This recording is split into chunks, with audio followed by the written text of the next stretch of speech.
Hello, everyone, and welcome to twitch.tv/OW University. My name is Pip in the Crib, and this is week 2 of the Overwatch University League for the NA region. Joining me tonight is my co-host, Mukai Kubo. How are you doing tonight? Doing pretty good here. How you doing? I'm doing great, and I'm excited for the matches tonight as we have one match from Division 9, which is going to be our first one from the two teams are going to be Meat Masters going up against Heretic Overlords. Heretics overlords. Heretics over. Oh yeah, there's an extra S in there. Two plurals in there. So uh, after that, we're gonna have two teams from a division, and there it goes. Hello, everyone, and welcome to. I did it again. I knew it. I was waiting for that to happen. Sorry about that, guys. Had the stream playing in the background, and it decided to go off because of the delay. But to correct myself there, we have our second game is going to be from Division 2, which we have Loaded Esports going up against Cloud Riders. And then for our final match of the night, they're going to be all the way from Division 20, Overly Supportive versus Rather Be on Stardew. Mugai Kubo, can you tell us a little bit about the teams in our first match, a little bit about Meat Masters? What are we going to expect from them, and do we have any details on how they came together? So, Meat Masters is a team up in Division 9. They have a pretty broad SR range. They've got players all the way from high gold. They've got a 2462 current SR.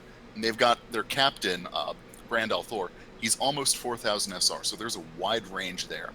They formed as a group of friends, so they already knew each other outside of Overwatch. That's always a dangerous thing for teams that they're playing, because usually teams that know each other out of Overwatch, they're a little bit better about practicing and coordinating with each other.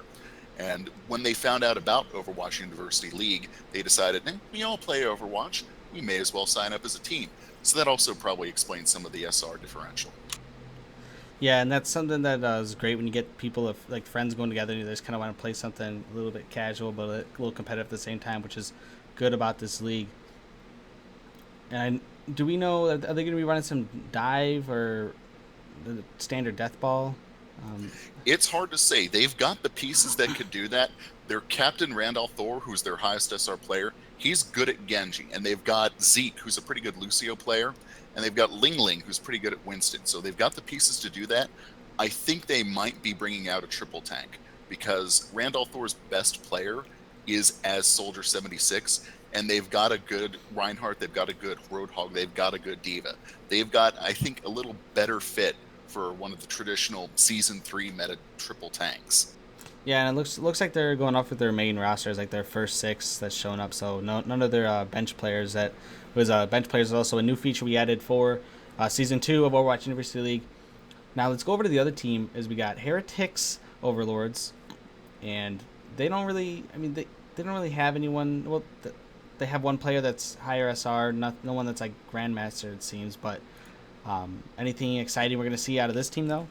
The player I want to watch there is Shizu. That's their highest ranked player, 3600 SR. They are actually a top 1000 Mercy on overbuff and averages over 10 resurrections a match. So keep an eye out. I'd be stunned if Shizu is playing anything other than Mercy because they are so clearly good at them. And chasing down that Mercy is going to be something where we might see Meat Masters wanting to go to a dive heavy comp. Yeah, I see here that they will have a strong pharmacy comp coming out. Do we have any info about them? If there's going to be like how they got together, anything like that? No, we don't. I sent out the questions that I sent to every team a little late, and they hadn't had a chance to get back to me. But I do definitely expect to see a pharmacy because, in addition to Shizu, they have Hey No Name, who is a Pharah main who has a pretty good win rate. She's 71 and 48 on Pharah, and so pairing those two together could be a good combo. And it might be an issue for Meat Masters if they have a hard time pulling off a counter to pharmacy. All right, and it looks like both of the teams are ready. We will be seeing Kings Row and Hollywood tonight, as that is both of these teams' home maps. And if we needed to, our neutral map is what tonight? Our neutral map is Drawskaya Industries. Awesome. I love a little bit of Jawskaya. And actually, I know there's a team tonight, I think, that they love Jawskaya and they practice on that all the time. So we'll be seeing that for sure tonight, I'm assuming. But if you want to give these teams the go ahead that they can get started, that'd be great. While we're waiting here, though, for the game to start, I just want to remind everyone that Overwatch University is a league dedicated to helping players, casters, and coaches get better at what they enjoy doing. So if you want some more information to how you can join the league, you can go to our Discord or our website, both linked in the channel description. And we are getting started on Kings Row here. So let me transition into this game as we will be getting set up for this match.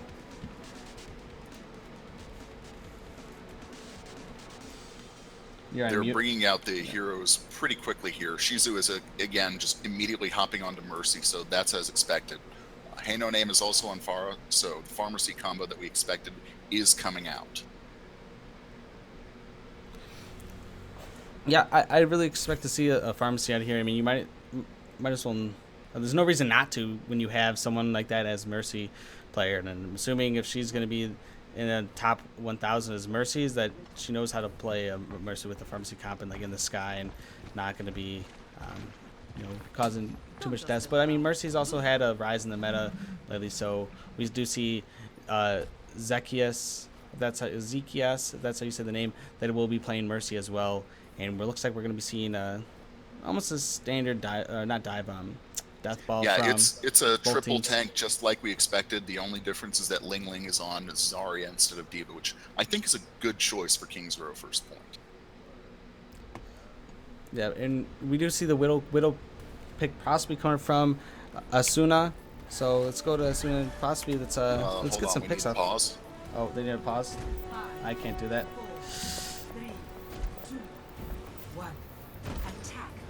So we've got a pause. So one other thing that I did want to note is that Randall Thor is actually on McCree instead of Soldier, which is an interesting pick. They're similar in a lot of ways, but McCree is just somebody that the captain of Meat Masters just hasn't played as much. So it'll be interesting to see if that affects his play. Yeah. So we do have a little pause here. Unfortunately, there's some issues with both teams. So hopefully we'll be get into the action fairly soon.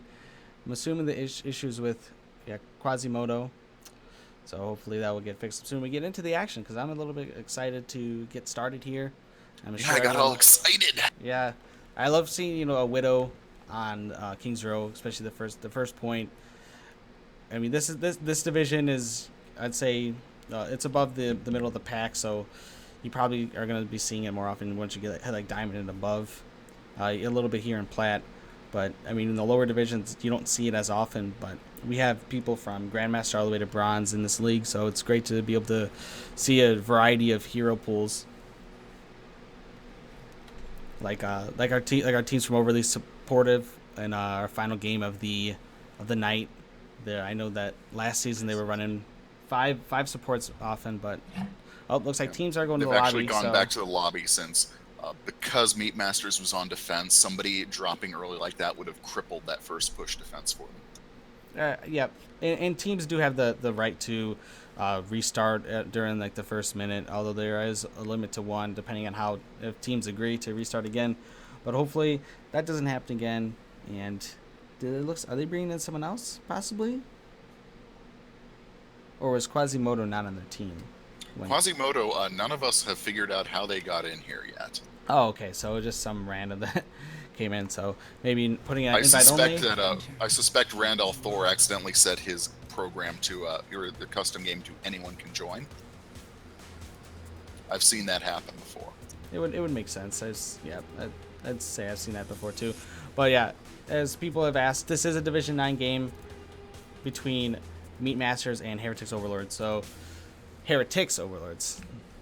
So there looks like nobody's changing up their heroes. So again, we're going to have the triple tank on defense from Meat Masters, and we're going to see Shizu and Hey No Name pairing up for the Pharmacy on attack. And Asuna again playing Widow, hoping to get that early pick to make the first fight a little bit easier. Yeah, and as we stated, Randall is their star player on the side of Meat Masters, and he is playing on that McCree. I'm assuming he's expecting, maybe they've done a little bit of research on Heretics Overlords and know that they're going to be playing that Pharmacy. And Pharmacy is also fairly strong right now in the meta and often. So having a McCree on this map is a good choice to do. And I'm not sure, just because if they were really worried about Pharmacy, I feel like they would bring more than just a McCree and an Anna to deal with them. Well, feel you like gotta think that, I mean, this guy is a grandmaster player, so he does have the aim for it. I would assume if he's going to be that, he is a Genji player, but he also plays McCree. I'm assuming he's probably got the aim. He is at that higher tier, so I don't think it's necessarily bad, but it is. Soldier is a safer pick, but I think that if he can get the shots off, it's going to work out great for them. And here we go with the first push. Heretics is coming out. And it looks like they might be going to one side instead of pushing down main. Pharmacy is already lobbing in rockets. Nope, they are pushing right down Main Street. Ryan comes out to shield. Roadhog is in sniping, and they've already got a pick from Farah on Rhine. So they're already 5v6. Heretics is pushing hard, trying to hold that advantage. They're already on the point and contesting. And Hext is on Roadhog, just sniping with his right click, trying to get more picks as Roadhog. And the fight is going on. They're having a hard time contesting immediately. It looks like Heretics is going to be able to pick this up, and now the picks are starting to come in. Anna goes down, Roadhog goes down. Ryan's on the point contesting, but they're already 2/3 of the way in. And this first team fight looks like it's mixed so far. It's kind of a messy fight, not a lot of clean disengaging. Leisner comes in hard with a charge as Reinhardt onto the point for Heretics. And now Zarya was all alone on the point. She was the only one contesting. She can't, and Heretics will take the first point with 2:57 left. Yeah, I think getting a pick easily on the Reinhardt there was really critical because your main tank's down and your team just easily rushes it. As it did, they forced him off the point and they were able to get a few more kills. Farah was doing good, and then Azuna getting a few more snipes there really helped them secure the point. And Heretics is already starting to stagger them. Meatmaster's Roadhog has already gone down to a charge. And it's interesting that they haven't switched off of Widow yet. Suna is still on Widow, still looking for those picks. And Hano Name on Farah has taken down Anna, and they're just getting stagger after stagger here as they push through the streets phase. Yeah, I mean, I think going with the Widow is good here until the second point. You still have a lot of verticality with Widow, and even to the last point, you can get quite a few bit of snipes off, and it's working out. Azuna did die, so we might see a switch coming up just to get there faster, and we do see the switch. And Hano Name is sneaking around and flaking with ult up. Let's see if she's about to use it. And no, she's withdrawing. That was just a threat. It was, I think, intended to push Meatmasters off of the point to let Heretics get on with 6. And the Earthshatter comes out from Metamania, and there goes the ult from Farah, but Meatmaster sleeps her. Rez comes up right into a high noon, and Randolph Thor takes out 2. Yeah, I mean, all fight there, not much going on, but the Hexagon's going to go around, try to get some kill on the Mercy, but then Roadhog himself takes out, and there's still kind of a stall on this point. Still a prolonged fight going on about halfway through the streets phase as people are getting picked one by one, but slowly enough so that everyone's always trickling in. You've always got about a 4 versus 4 on the point. And so there was an Earthshatter that came out, but they didn't really get value for it, but they didn't lose anyone either. And now Meatmaster's Zen has gone down, and they're pushing hard for the second point. Mercy's coming in. Does she have res? She has res. And up comes Meatmaster to begin an engage, probably the last engage on the streets phase here. Yeah, I think that the all fights there was going back and forth. There's really not much that could happen by the side of Heretics or Meatmasters, and they're just going down one by one. They really got to group together. They have a few ultimates that they have to use still that they have not, and they have the advantage coming up, but they're getting close to that right to the last choke point, and there's no contesters yet. Yeah, it's Heretics pushed forward with 3 to stagger the Meatmasters near their spawn, and it worked. Meatmasters weren't able to get any defense up, and now Heretics is already on the final push. Everyone marching behind the Ride Shield except for the Pharmacy. Pharmacy is flanking up on the right.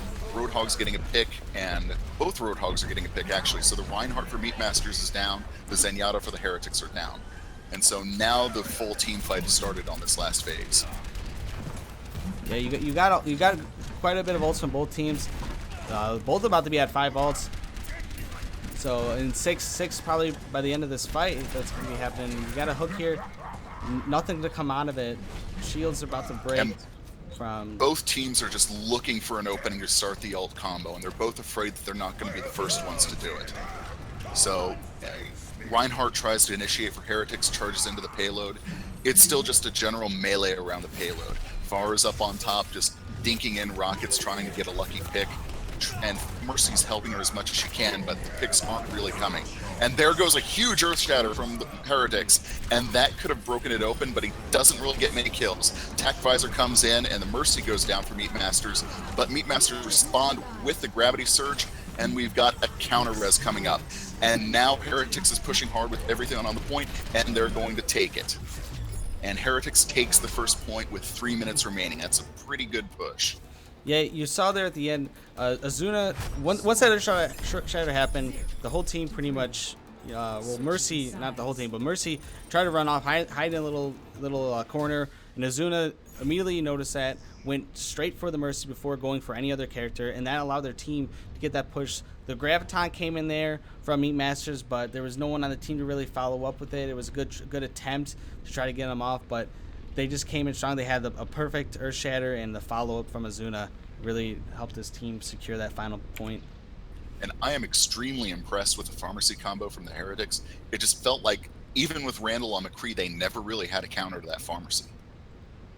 Yeah, Randall was doing good. He was getting a lot of shots off. I witnessed it. He had a good zoning ult that he did at the end there. Didn't get anyone with it, but it was able to clear him off a bit to let his team regroup so that they could defend one last time. But as you said, they really needed someone to assist him. You're either having a Zenyatta, maybe having a soldier. There really was no contest for the Pharmacy. And this time, Meat Masters looks like they're going to be going with a partial dive. Randall's going on to Genji, like we noted in pre-game. He's pretty good at. They do also have Soldier, and they have Rhine and Roadhog, so it's not really a dive. But Randall is going to be in the back line causing havoc as much as he possibly can. And on the Heretics, Hano Name switched off of the Pharah that was working well for them in favor of a Soldier. Shizu is still on Mercy, but they don't have that Pharmacy combo anymore. Yeah, they do have the hit scan, but without not having a Pharmacy, I mean, it's not. I'm not sure if it's really needed, but if that's what they're expecting, then I mean, Azuna still can hit the shots, so it's not like an accuracy is going to be an issue. But I mean, it could be good to counter the Genji if they know that Randall's going to be playing Genji or even like a Tracer. Right. And Meat Masters is coming out for the first push. It looks like they too are going to go straight down the main. And so Rhine initiates, but was a little slow getting a shield up, so the Flame Strike gets a fair bit of ult for Leisner on Heretics. His Rhine is starting out a little high on ult charge. They're pushing in aggressively down Main Street. Edmund has already gotten a pick on Hey No Name on Soldier, but responded immediately, and now they're 5v5. And Randall's going into the back. He's just generally causing havoc, but he gets picked by Asuna on McCree. So now it looks like Meat Masters is going to have to either pull back or go in a little more aggressively, because right now they're stuck at that main choke, and looks like they're going to try to pull back, but they're still getting picked. Yeah, when they notice that they have the spawn advantage, so regardless if they they trade a kill, it's better for them because they can run back faster and get to the point, and pretty much just keep staggering kills. Even if it's trades, they're gonna get there faster. So just right now they got on the point, and it's that advantage from the early pick is what got them there. And so now there's a general team fight on the first point. Meat Masters has everyone except for Roadhog up, and they're just trying to get more picks on the Heretics. Mercy has res on Heretics, so Shizu's starting to go.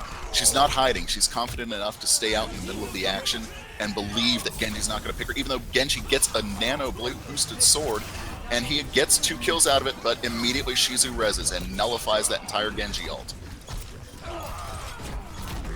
But Meat Masters gets pretty much a team kill with a combination of ults. You had Tac Visor, you had Whole Hog, and they're going to take this at just a slightly shorter pace than Heretics managed on their second team fight instead of their first for long. Yeah, one thing I don't think necessarily the Whole Hog was necessary after the Visor killed pretty much all the cleanup from the res, but I mean, when they did that, they have no ults except for, well, they'll have one ult going into this next fight, and this Ryan can get his faster, but you're pretty much going against 2 against 5 in this next team fight, and maybe. And yeah, Heretics has. But Heretics has basically every ult up. They're contesting the first corner, but they're slowly falling back to the second corner on Streets phase.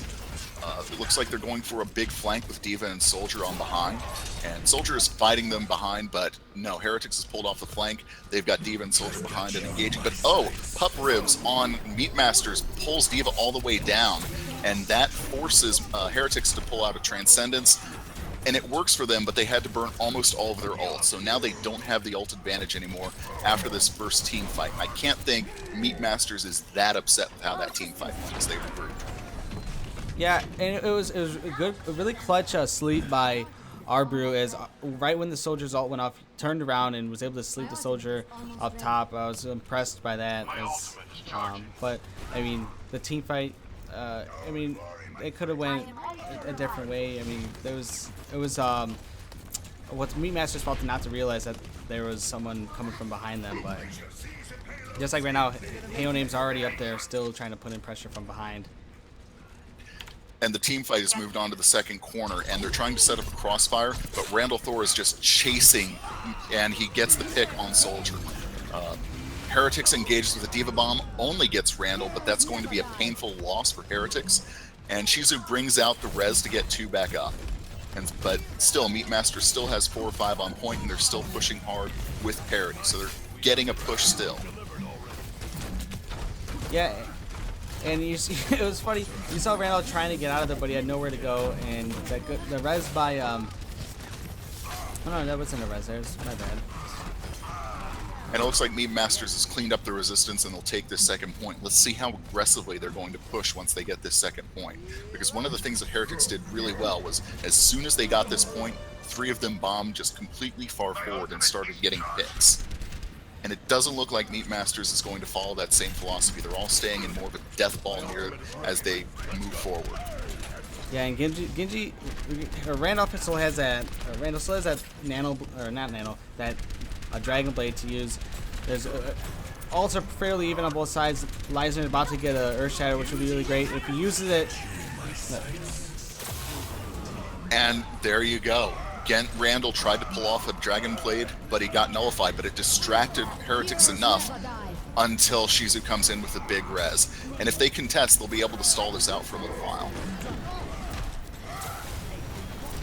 And so the fight is going on the point right near this final. They're 3 meters away, and Meat Masters just gets a few last picks. They're trying to stall, but they can only stall for so long. However, they did stall long enough that there are 3 minutes 3 seconds left for Meat Masters as compared to 3 minutes 4 seconds left for Heretics. So an extremely even match so far. Yeah, I think these teams are very strong offenses. They're aggressive. They know when to go in, essentially when to use their ults. I mean, a few times here and there that, maybe a little overkill, but I mean, their aggression's great. They're not afraid to push in with all they got. And you've seen it as both these teams have 3 minutes. That's a good chunk of time left here. And 1 second difference. This fight can go either way. I do expect to see some more pharmacy coming out.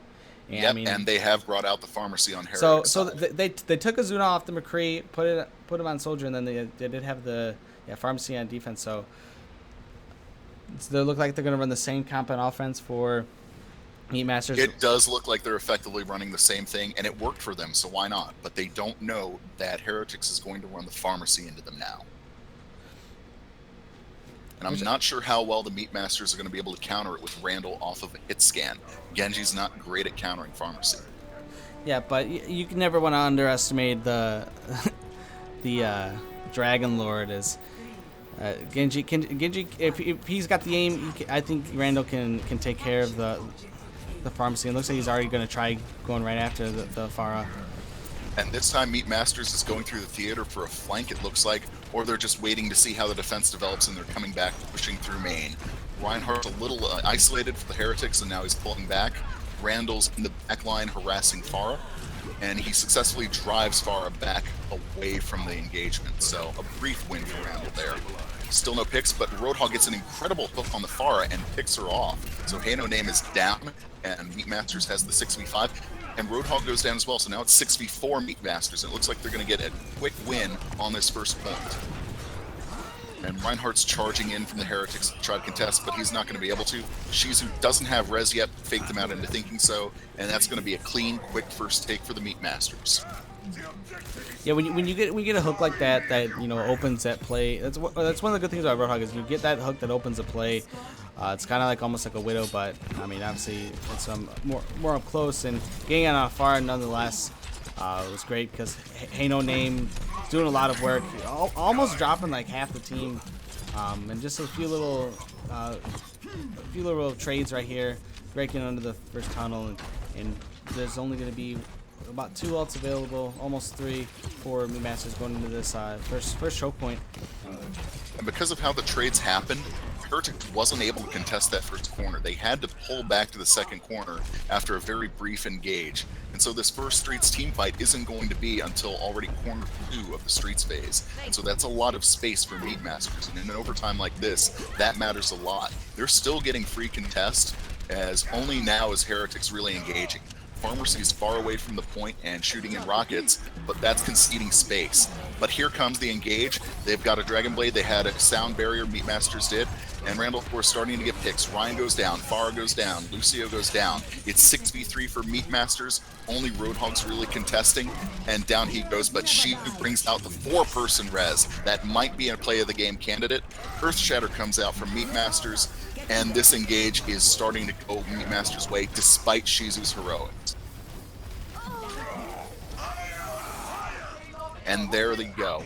Meat Masters has cleared off the point, and they're pushing for point 2. They'll be able to get it with about 25 seconds left on the clock, and they'll have a ways to go into the 3rd point of the map on offense here. Great push by Meat Masters there, despite the 4 res. Yeah, and these teams, like we said before, like they're not afraid to put it all in this. We see no one has ults yet except for Ain't No Name.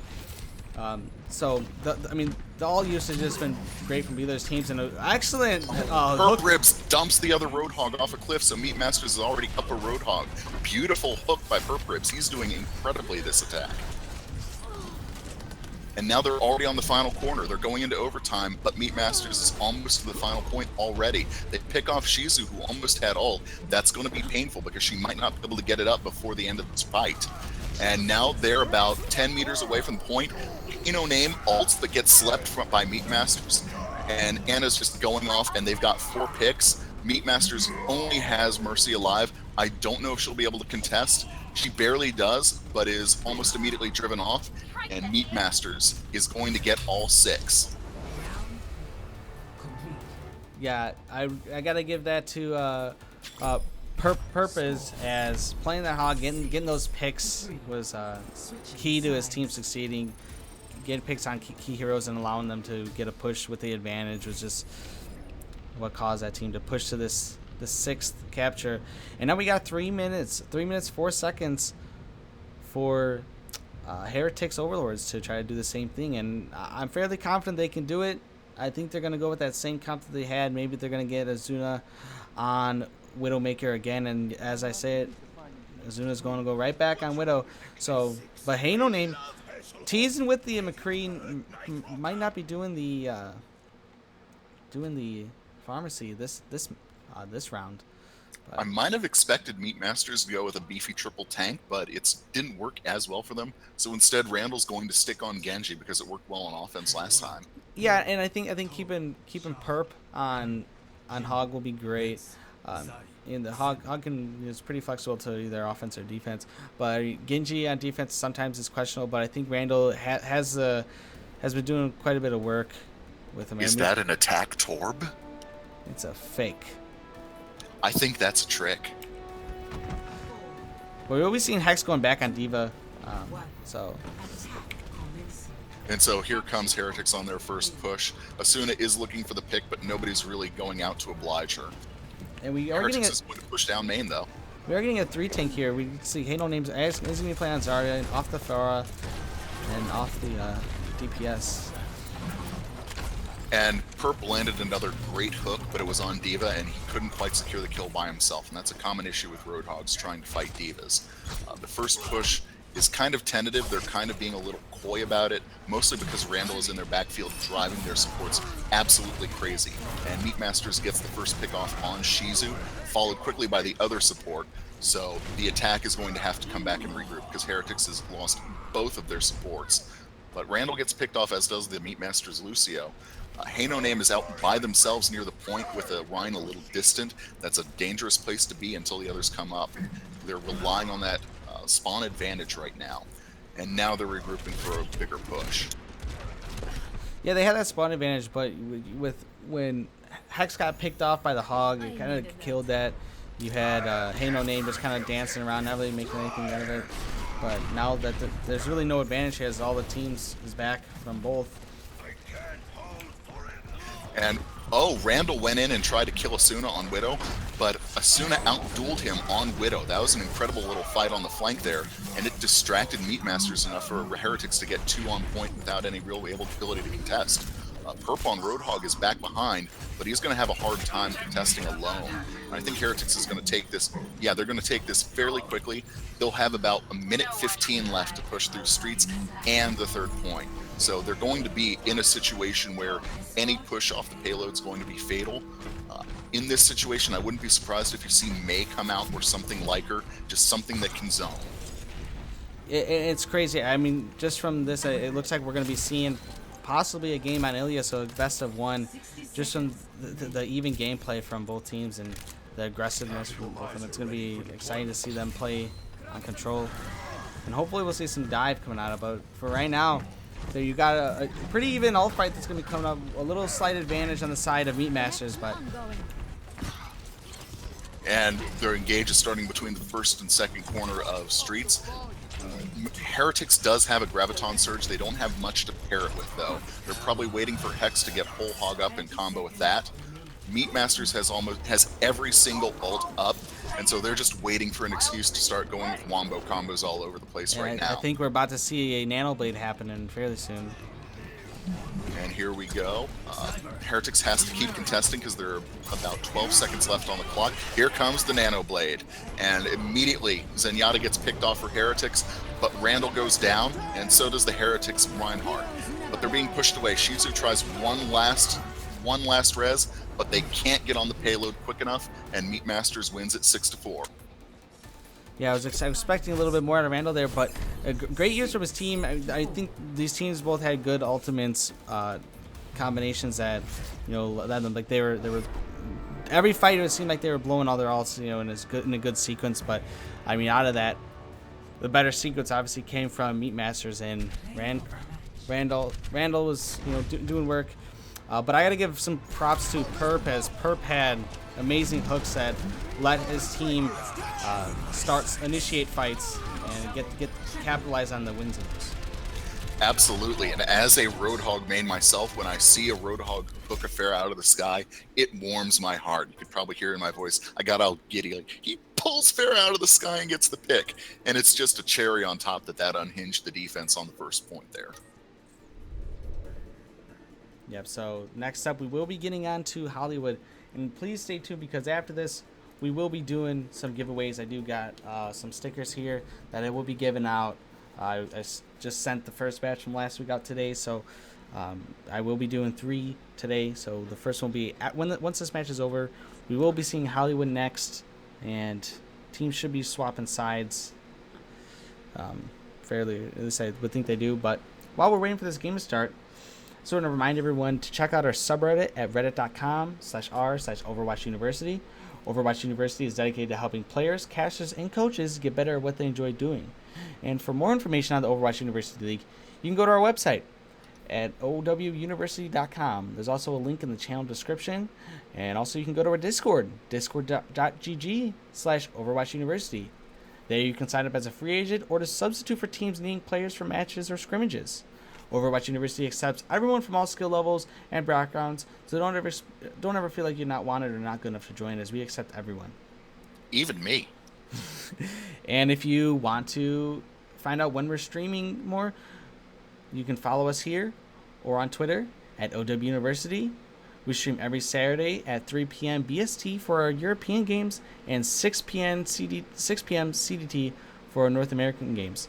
We also are going to be trying to start up our events again, so we usually do our midweek events Tuesday, Wednesday, Thursday, so stay tuned. We will hopefully start to kick those off next week, and we'll likely have some sort of event here for the Overwatch anniversary that is coming up soon. And we'll see if maybe we'll get a new hero release or something, release some info or maybe some skins, I don't know. But I'm excited for that. It looks like we're still waiting for these teams to get ready. One thing I did want to bring up, when I was talking with the Captain Randall Thor, he said that they were going to try dive because they had specifically been practicing it. They weren't really comfortable with it or confident in it, and that to not be surprised if they go back to Death Ball if the dive wasn't working out for them. So here in Hollywood, you may see them stick a little closer to the Death Ball model. Yeah, and I think that Hollywood and Hollywood and Kings are both susceptible to dive just because like it's a capture point for the first point. But I was kind of surprised not to see it from either teams, as dives really big right now. If you've seen the most recent meta report, Winston had almost, I think, 4 times the usage as Reinhardt is, I think. So Winston's been getting a lot more play with Reinhardt, but obviously that is pro level because it is the meta report. But looks like we are going to be getting teams to start, and like there is going to be no switch in team, so Meat Masters will be on defense first again, and let's see if they bust out a dive. And the other thing that Randall was telling me is that he does feel pressured to carry his team because of the high SR that he has in comparison to everyone else on his team. So he might have been feeling a little too much pressure there on the Genji at some points. It worked for him, but there were a few times where it looked like he was trying to force things, trying to be the hero. Yeah, I do think that I wouldn't say that Randall is like a hard carry for the team. I mean, their teams, had some good follow-ups. You've seen Arbu hitting up some amazing sleeps. Ling Ling's been playing Soldier amazing, getting around them, getting some kills. And then obviously we have Perp, who's been getting a bunch of hooks that has led his team into so many fights. On the other side, Shizu's been getting great reses off. Leisner's got quite a few Earth Shadows that are amazing. Azuna obviously on the Widow again and can get headshots in. Hey No Name doing fairly well on in the pharmacy setup. So I mean, I'm expecting a really close game this game, unless maybe one team practices Hollywood more often or less often. That's the only way I expect something different outcome. But this is one of the most balanced matches that I've seen in all my casting here at Overwatch University. Absolutely, and I'm selfishly hoping that we go to a third map. Meat Masters has brought out the same thing that they started with last time, the 2-2-2, and Heretics is bringing out the Pharmacy again with a Rhine and a Roadhog, and they've got a Sunon Widow again to start off with, looking for those early picks. And Heretics will push out of the gate and start the long walk up to the first choke. Hey No Name's going to start lobbing rockets in, trying to clear the cafe there really quickly, and bothering Anna but not really getting a pick, and probably didn't expect. It's just a zoning set of rockets there. Heretics is starting to push into the choke behind Lesnar, and they're just playing a poke battle right now, waiting for something to come up. Hey No Name is going to try to do that with some damage boosted rockets. Can't quite get anyone locked in, and so Meat Masters is content for now to play this choke poke battle. Yeah, I mean, it seems like this is an alt charge. Randall's just kind of trying to throw in some shurikens there. He doesn't want to. No one wants to get picked up by that Widow because I was going to switch off Widow, so never mind about that. So Hex trying to go around, but it looks like the team Meat Master is going to go chase after him. But he's got backup from his Anna, as Natter's going to throw that nade in there. And Heretics is going all the way around the long flank and engaging there. They lost the first pick, they lost their Rhine, and now they're starting to pull back out into the 6v5. And a missed hook, and yeah, now Hog is trapped in that flank route. Hey No Name is also a little trapped, but gets out, and it's just Hog's got to get out of there quickly. And so he's going to actually go up top and continue serving as a distraction as everyone else does the poke battle of the choke. Yeah, and ult advantage is fairly even. I would say the advantage goes more towards Heretics because they do have that Mercy Res from Shizu. But Hey No Name's raining rockets and trying to get that ult charge. So, and Heretics is just trying to find that first pick. They've been having a hard time. And Hex gets pulled off the top floor by the other Roadhog, and Meat Masters is already 6v5 in this engagement as well. And now Shizu has res, but people are dying. They're starting to trade, but with Shizu with res, an even trade helps out the Heretics. But they're pulling back anyway. They're pulling back to try to go down main. Fire Strike comes in and gets a fair chunk of people. They've almost got her strike on Leisner. No Name is going up top, but gets picked off by Anna. Anna displaying that sniper ability. And now, again, Meat Masters has the 6v5 advantage. They're very good at keeping that slight numbers game in their favor, even without the spawn advantage. And here we've got the first exchange of ults. We had multiple Earth Strikes come in. We've got a whole hog. We've got all the ults are coming out. And then Shizu caps it off with a Resurrect. And we've got Soldier by Asuna on the point alone. He doesn't last long. He just wanted to try to get a few percent. No Name is trying to salvage things, but Meat Masters has won this engage again, and Heretics is going to have to pull back. Yeah, it's the same thing as last time. They blow all their ults, or most of their ults in one fight, try to get something to happen, and not really being as effective this time as, I mean, everyone's ult hasn't really got canceled. There's a few times Soldier popped off, and then there's really no kills that happened out of it, or only one. But for the most part, Meat Masters have been doing fairly good well in defense. They've been getting picks. They've been chasing pretty much people that are out of position and getting those picks that will help their team in fights. And more importantly, they haven't been getting picked. Meat Masters has been very good about not taking losses. And Hex comes in with a whole hog to try to clear the point, immediately gets interrupted by Perp with a quality hook. No Name finally ults and clears out a few people in combination with Asuna, but Randall's going to respond with the Dragon Blade. But he gets slept in the middle of the Dragon Blade. That's got to be heartbreaking for Randall, because that was their hope. They were hoping for a full hold here. Now it doesn't look like they'll be able to do it, because Randall is trying to contest against 5 by himself. And he's doing everything but standing on his head. It lasted long enough for Reinhardt and Lucio to come back. So now Meat Masters is just trying to stall and hope that they can push everyone off for just a few seconds.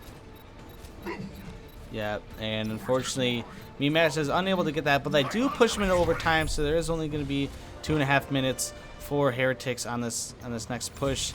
And you got Azuna, who's got ult, as well as Leisner, so we're probably going to see a good Earthshatter here. As both these Rhines have been hitting off the Earthshatters fairly well. Not as much blockage, more of Earthshatters, more of just they're more focused, I'd say, on getting theirs off rather than blocking. But both Earthshatters have been great across the board, and this. And Heretics started their push by trying to boop all of the Meat Masters off the high ground. They weren't able to, and so Meat Masters is going to keep the high ground for most of this initial fight. But now Hext is up there, he's Roadhog up high, and immediately has to go down to chase somebody down. He does get Randall, but the main fight is going on near the payload, and that's Leisner almost alone with Anna and Mercy in support. And Leisner just bullies everyone off of the payload, and he even forces Lucia to go with the sound barrier there. So Leisner doing a great job of applying solo pressure. Shizu brings in the multi-res here, and Heretics is going to keep pushing. They're on to that second corner. They're getting ready for a push down the home stretch of the streets part of this map. They are pulling back now, however, as they've taken a few losses, mostly to Ling Ling's tac visor. Yeah, Ling Ling has been in a great positioning all game, getting behind the team or just getting that high ground, which you really need to have as a soldier. But I really want to give props to Zekas for sound barrier back there, as Edmund was literally at probably 5%, not even 5%, 5 health, and that sound barrier really helped him back off. And we saw Leisner swinging away, trying to get Edmund, because noticed the health was at that. But Heretics is coming in for their next engage. They're all going around the right flank, it looks like. But they're trying to decide, because Soldier keeps wanting to operate more solo.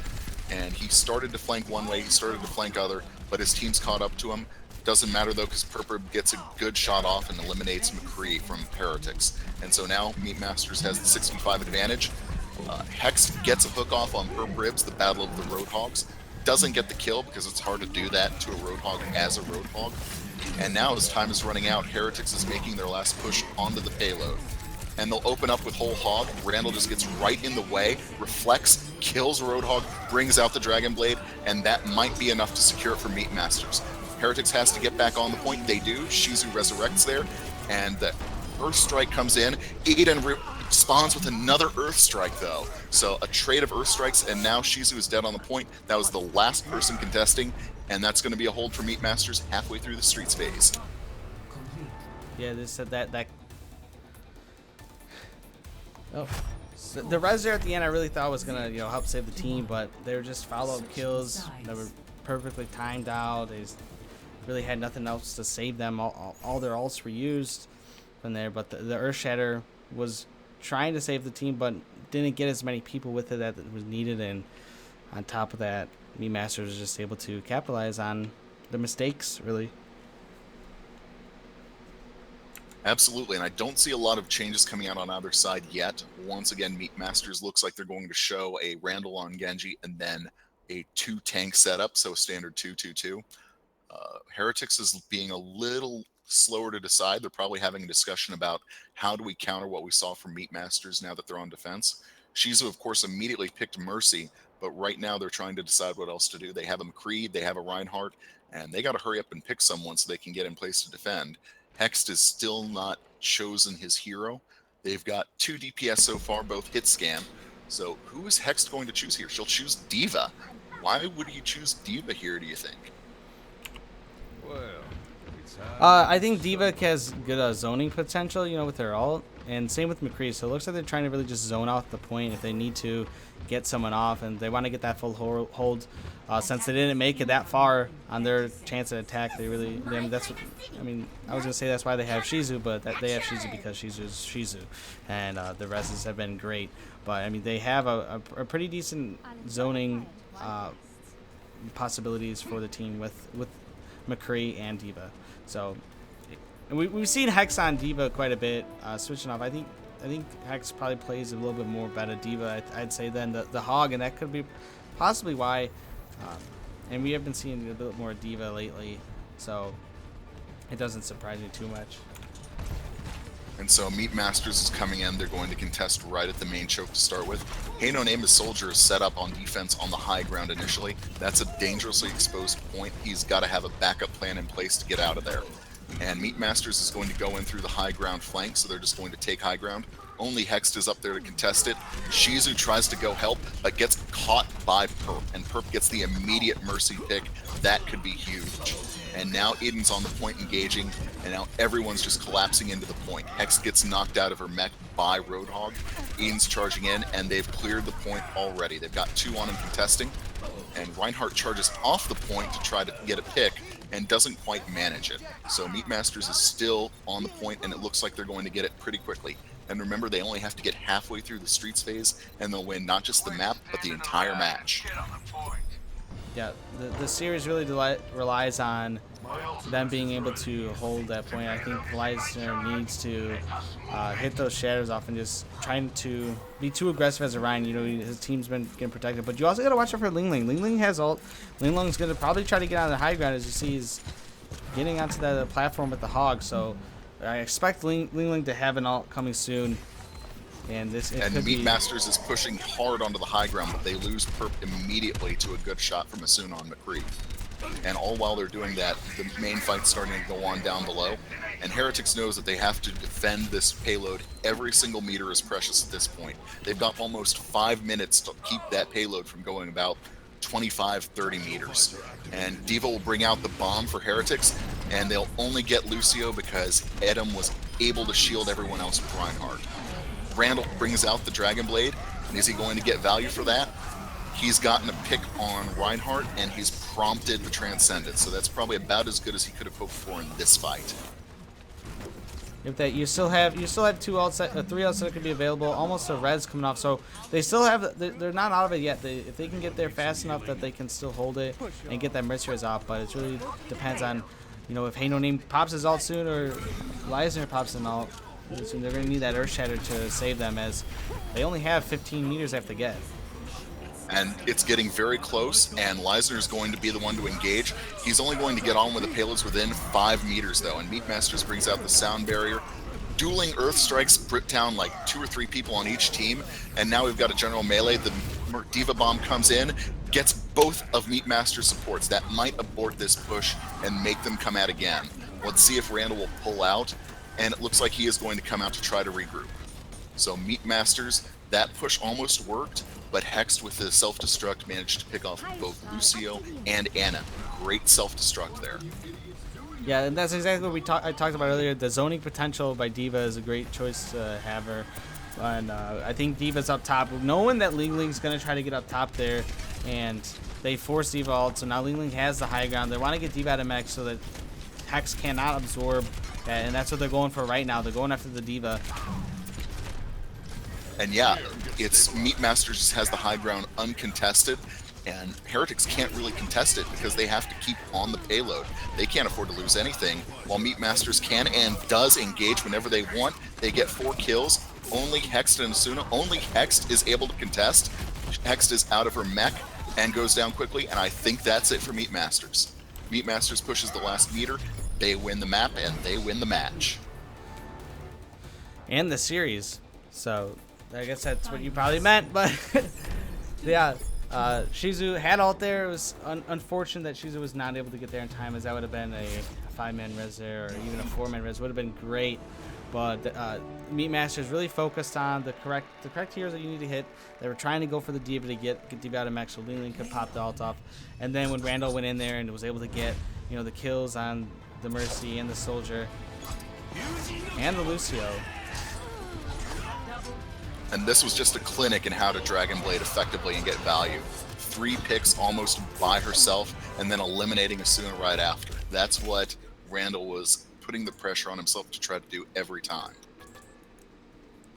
And that's gonna be it for Meat Masters. And Meat Masters takes the game this series, or takes the series 2-0, and don't let the 2-0 distract you, as it was a very close series between both teams.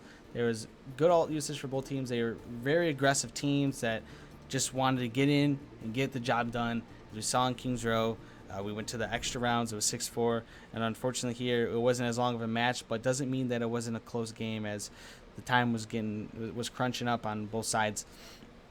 Good games to both these teams. And while we're here, we are going to take a little short break. Once we come back, I will be doing the giveaway. The next up, we are going to be seeing some Division 2 games coming here. We are going to be seeing we are from Division 2 Cloud Riders versus Loaded Esports. So like I said, we are going to be taking a short little break, and then we'll be doing our first giveaway. Like I said, we do have a bunch of stickers that we got to give away. So we will be doing 3 of those tonight. So like I said, we'll take a break. And good games to both these teams.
Hello, everyone, and welcome back. This is Overwatch University League Week 2. Coming up next, we have Division 2 teams, Cloud Riders, going up against Loaded Esports. Okay, like I said, we will be starting the giveaway. So I will be typing in the chat what the keyword you're going to need to type. It will be Mercy Main. Will be the word to type to start the giveaway. So as I will paste this in the chat now. Sorry about that.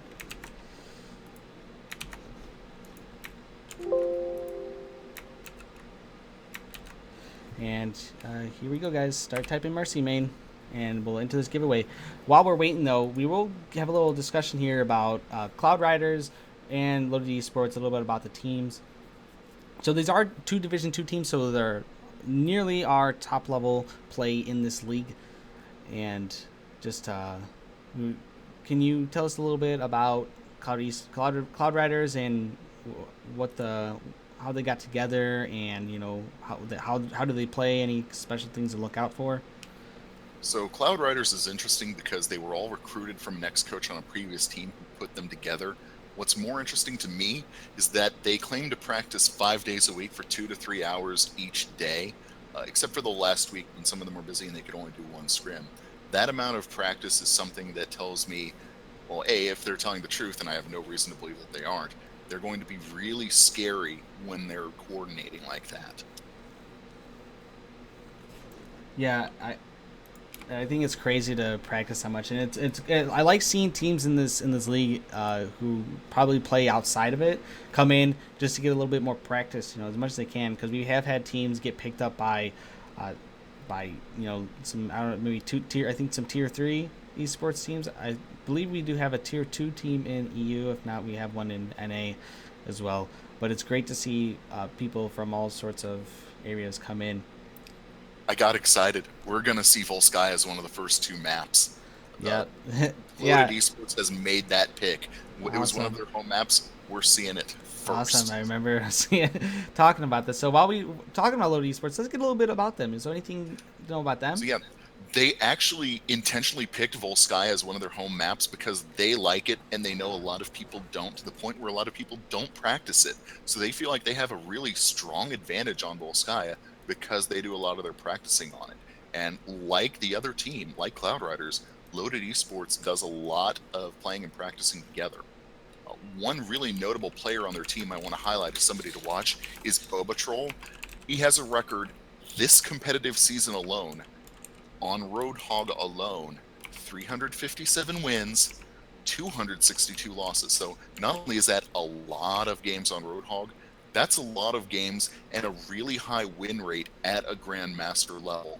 Bobatrol is extremely good on Roadhog. Overbuff actually has him in the top 500 Roadhogs in NA, so he's probably going to be Roadhog the entire time, and his team's really going to be looking at him to get picks. Yeah, and I'm looking at the roster too here that they have quite a bit of tank players, so I'm thinking we might see a triple tank out of this team. Definitely a death ball. I think we might see a dive out of Cloud Riders, so let's see how they can handle it. We will be ending the giveaway now, unfortunately, so everyone type Mercy Main before I do the roll, because I will be doing it. And as you said, we will be seeing Volskaya, and then the next pick will be between Lijiang Tower and Numbani.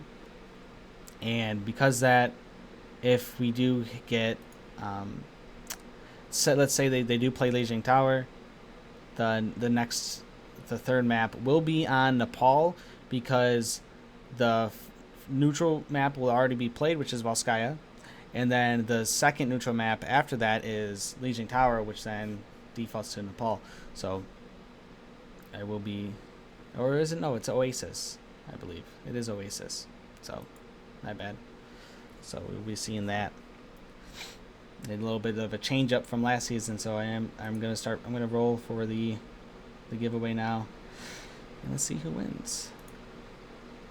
Real Madme, you won. Congratulations. I will be hitting you up after this to get a little bit more details for how you will receive your prize. But with that, you can go ahead and tell the teams that we are ready. Like we said, we are going to be seeing Volskaya first, Energy, thanks Energy for the support. I am the official forehead of Overwatch University League. See, y'all shouldn't be calling him forehead. Look at the, I got the bigger forehead here. It's more of the smiling thing. Yeah, I think there's a few things where we're like doing something dumb because I always do the bad transitions, or I've messed up with that a few times. So we are. Oh, we've got immediately a Symmetra. I wonder if that's a troll pick or a real pick.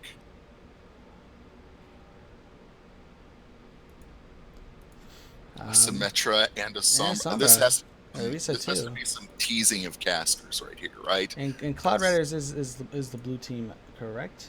Or are they not? Nope, opposite. Okay, so I will be swapping this. I just want to make sure I get the right teams before I get in here. And yeah, we actually might see the Sombra. Sombra actually was part of the meta report, as I mentioned in the meta report earlier, being used by a bit of teams in Korea. So, I mean, it could be a troll pick or just here a little ritual. I know some people do a few different rituals. I think they're going for the medal where you do some emotes as a team. It's possible. But it looks like they are just playing around. It would be nice to see. Pretty cool to see a Orisa. But if they do stick with Sombra, I'm going to like that because Sombra gameplay is always fairly interesting. On defense, Loaded is bringing out the triple tank with Reinhardt, D.Va, and Roadhog. Boba, of course, on Roadhog as we expected. And Thwifo, captain on Soldier, the only DPS. And on attack, it looks like we're also seeing a triple tank, but with Orisa. Oh, never mind, that was another joke. Pasha's actually going to Genji. And so here we go. Cloud Riders is pushing out. They're coming in towards the choke early. Pagogo bringing up the rear a little bit, as she should as Mercy. And here we go. We've got Hillkill pinking in rockets right now. Winston jumps in to initiate, and he's a very good Winston. He's actually in the top 1% on overbuff for damage and eliminations on Winston. So they're going to be looking to him to initiate a lot of the time. And they've already pushed Loaded mostly off the point. But Boba is already getting the picks that are his job to get, even though the attackers are kind of spread out a little. The contest is already going on the first point here. Yeah, I mean, not much pace going on. A lot of ult charge coming from both teams. And I would expect to have seen some, and all that, they're pushing them back all the way to the point of right from the get-go. So a lot of aggression coming in from the dive comp, as you would expect. And I really like seeing the dive comp with the Pharah. That's an extra element to the dive. And the second engage has started again, and again KADC on Winston is engaging first for Cloud Riders, but he'll go in and he'll get picked, as will Hillkill on Pharah. But the res comes out and makes it like it never happened. So we're back to a 6v6 on the point, down to a 5v5 as Pharah and Ana go down. Sound barrier comes out, and here comes a self-destruct. The self-destruct only gets one, but it's KADC for the Cloud Riders, so it looks like Loaded is going to hold this team fight once again with 2 minutes 30 seconds left. Yeah, and there was a few ults used by both sides, and they're fairly even coming into this next team fight. But we do have a few attack ultimates coming in from Loaded Esports, or no, I'm sorry, not Loaded Esports, Cloud Riders. Posh Spartan. I expect to see a blade out of him any minute now, as he's itching to get in there. And it comes through Winston, and Cloud Riders is on the point. Loaded's all falling back to the point to defend there. The ult comes out from Pharah, gets one kill, but D.Va's defense matrix eats most of it. And the Posh Spartan's blade gets 2 picks. Both supports of Loaded Esports are down, and the team fight is still going on this first point. It's still a little chaotic, a little confused, but it looks like Cloud Riders is probably going to be able to pull this out as they knock D.Va out of the mech and chase her down and push her off the point. So Cloud Riders are going to get the first point with about 90 seconds left on the clock. Yeah, and not really much else will use it. Like they use the initiated really with the hill kills, barrage, and then Genji. Posh Spartan really finished off, and Posh Spartan's actually going to switch off to Zarya. I'm curious if they're going to save. And that's fine because Cloud Riders still has Pagogo's res, so they can push in, they can bait out everything, and then res and maybe take the point on this first push. And that's what they're going to try to do. Following Pagogo in, he engages on the point, they're contesting. And the res comes out, gets I think 2 people in. And now the team fight's going back on 6v6. KADC gets a pick on McCree, but can they get picks quickly enough to make up for the spawn advantage? Not yet, because Loaded Esports brings out the Earth Shatter. Kill tries a barrage and gets 2 before Boba takes him down, and now we've got 2 on the point for Cloud Riders. And 3 on the point, 4 on the point, they're all on the point. They've got 30%, and they're just going to try to delay. I don't think they can make it back. I think this stall is going to fail.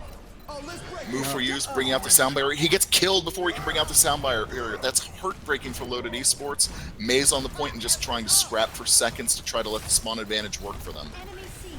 Yeah, good play to hide in the corner, and I think right now they're just going to throw in everything that they can that's going to be able to stall. We do get the sound barrier finally, and they're still selling out.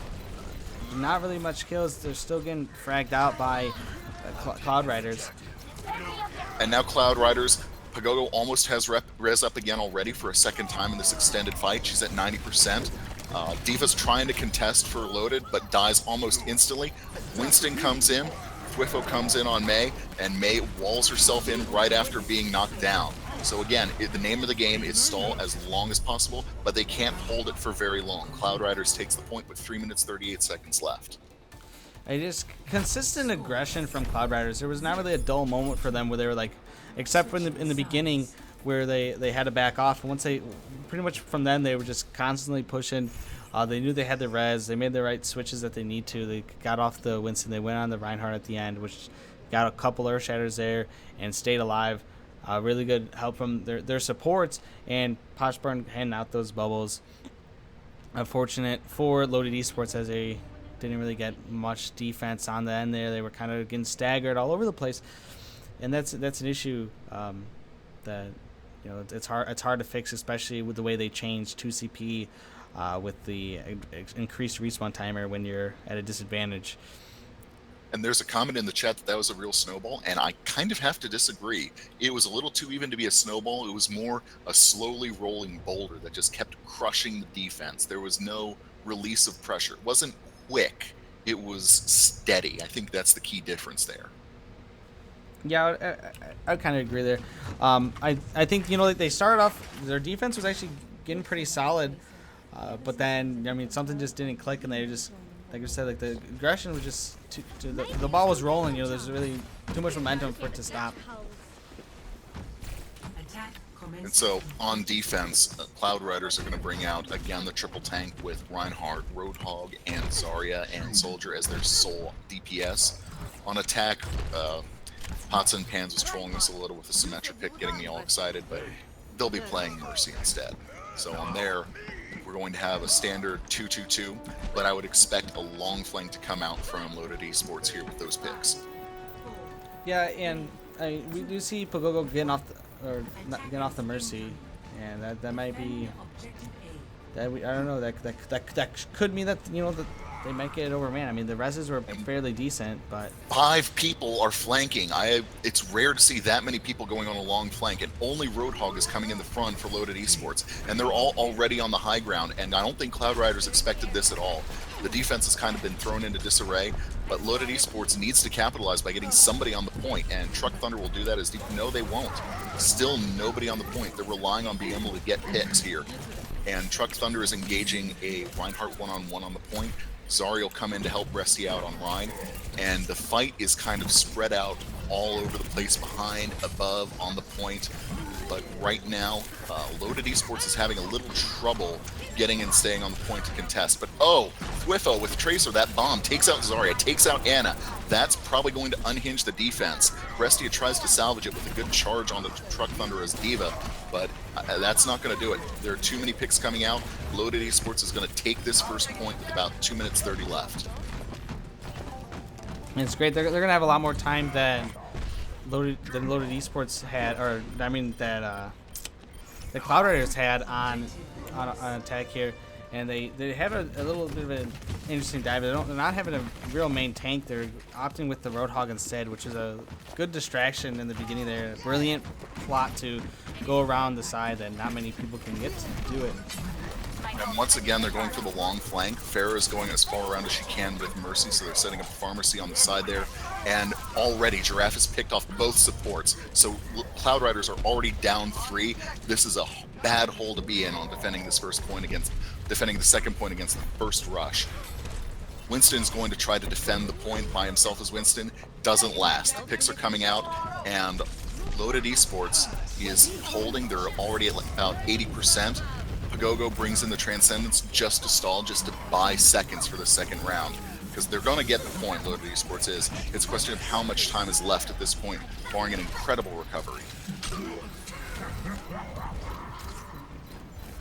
Yeah, they're getting to the point fairly fast. You know, they're getting to stall it, but not as effective as when Cloud Riders was, or when Loaded Esports was stalling. You know, they had the right mindset to get that main in the corner and buy quite a bit of time, because you got the whole length of the wall if you don't destroy it, plus May's block.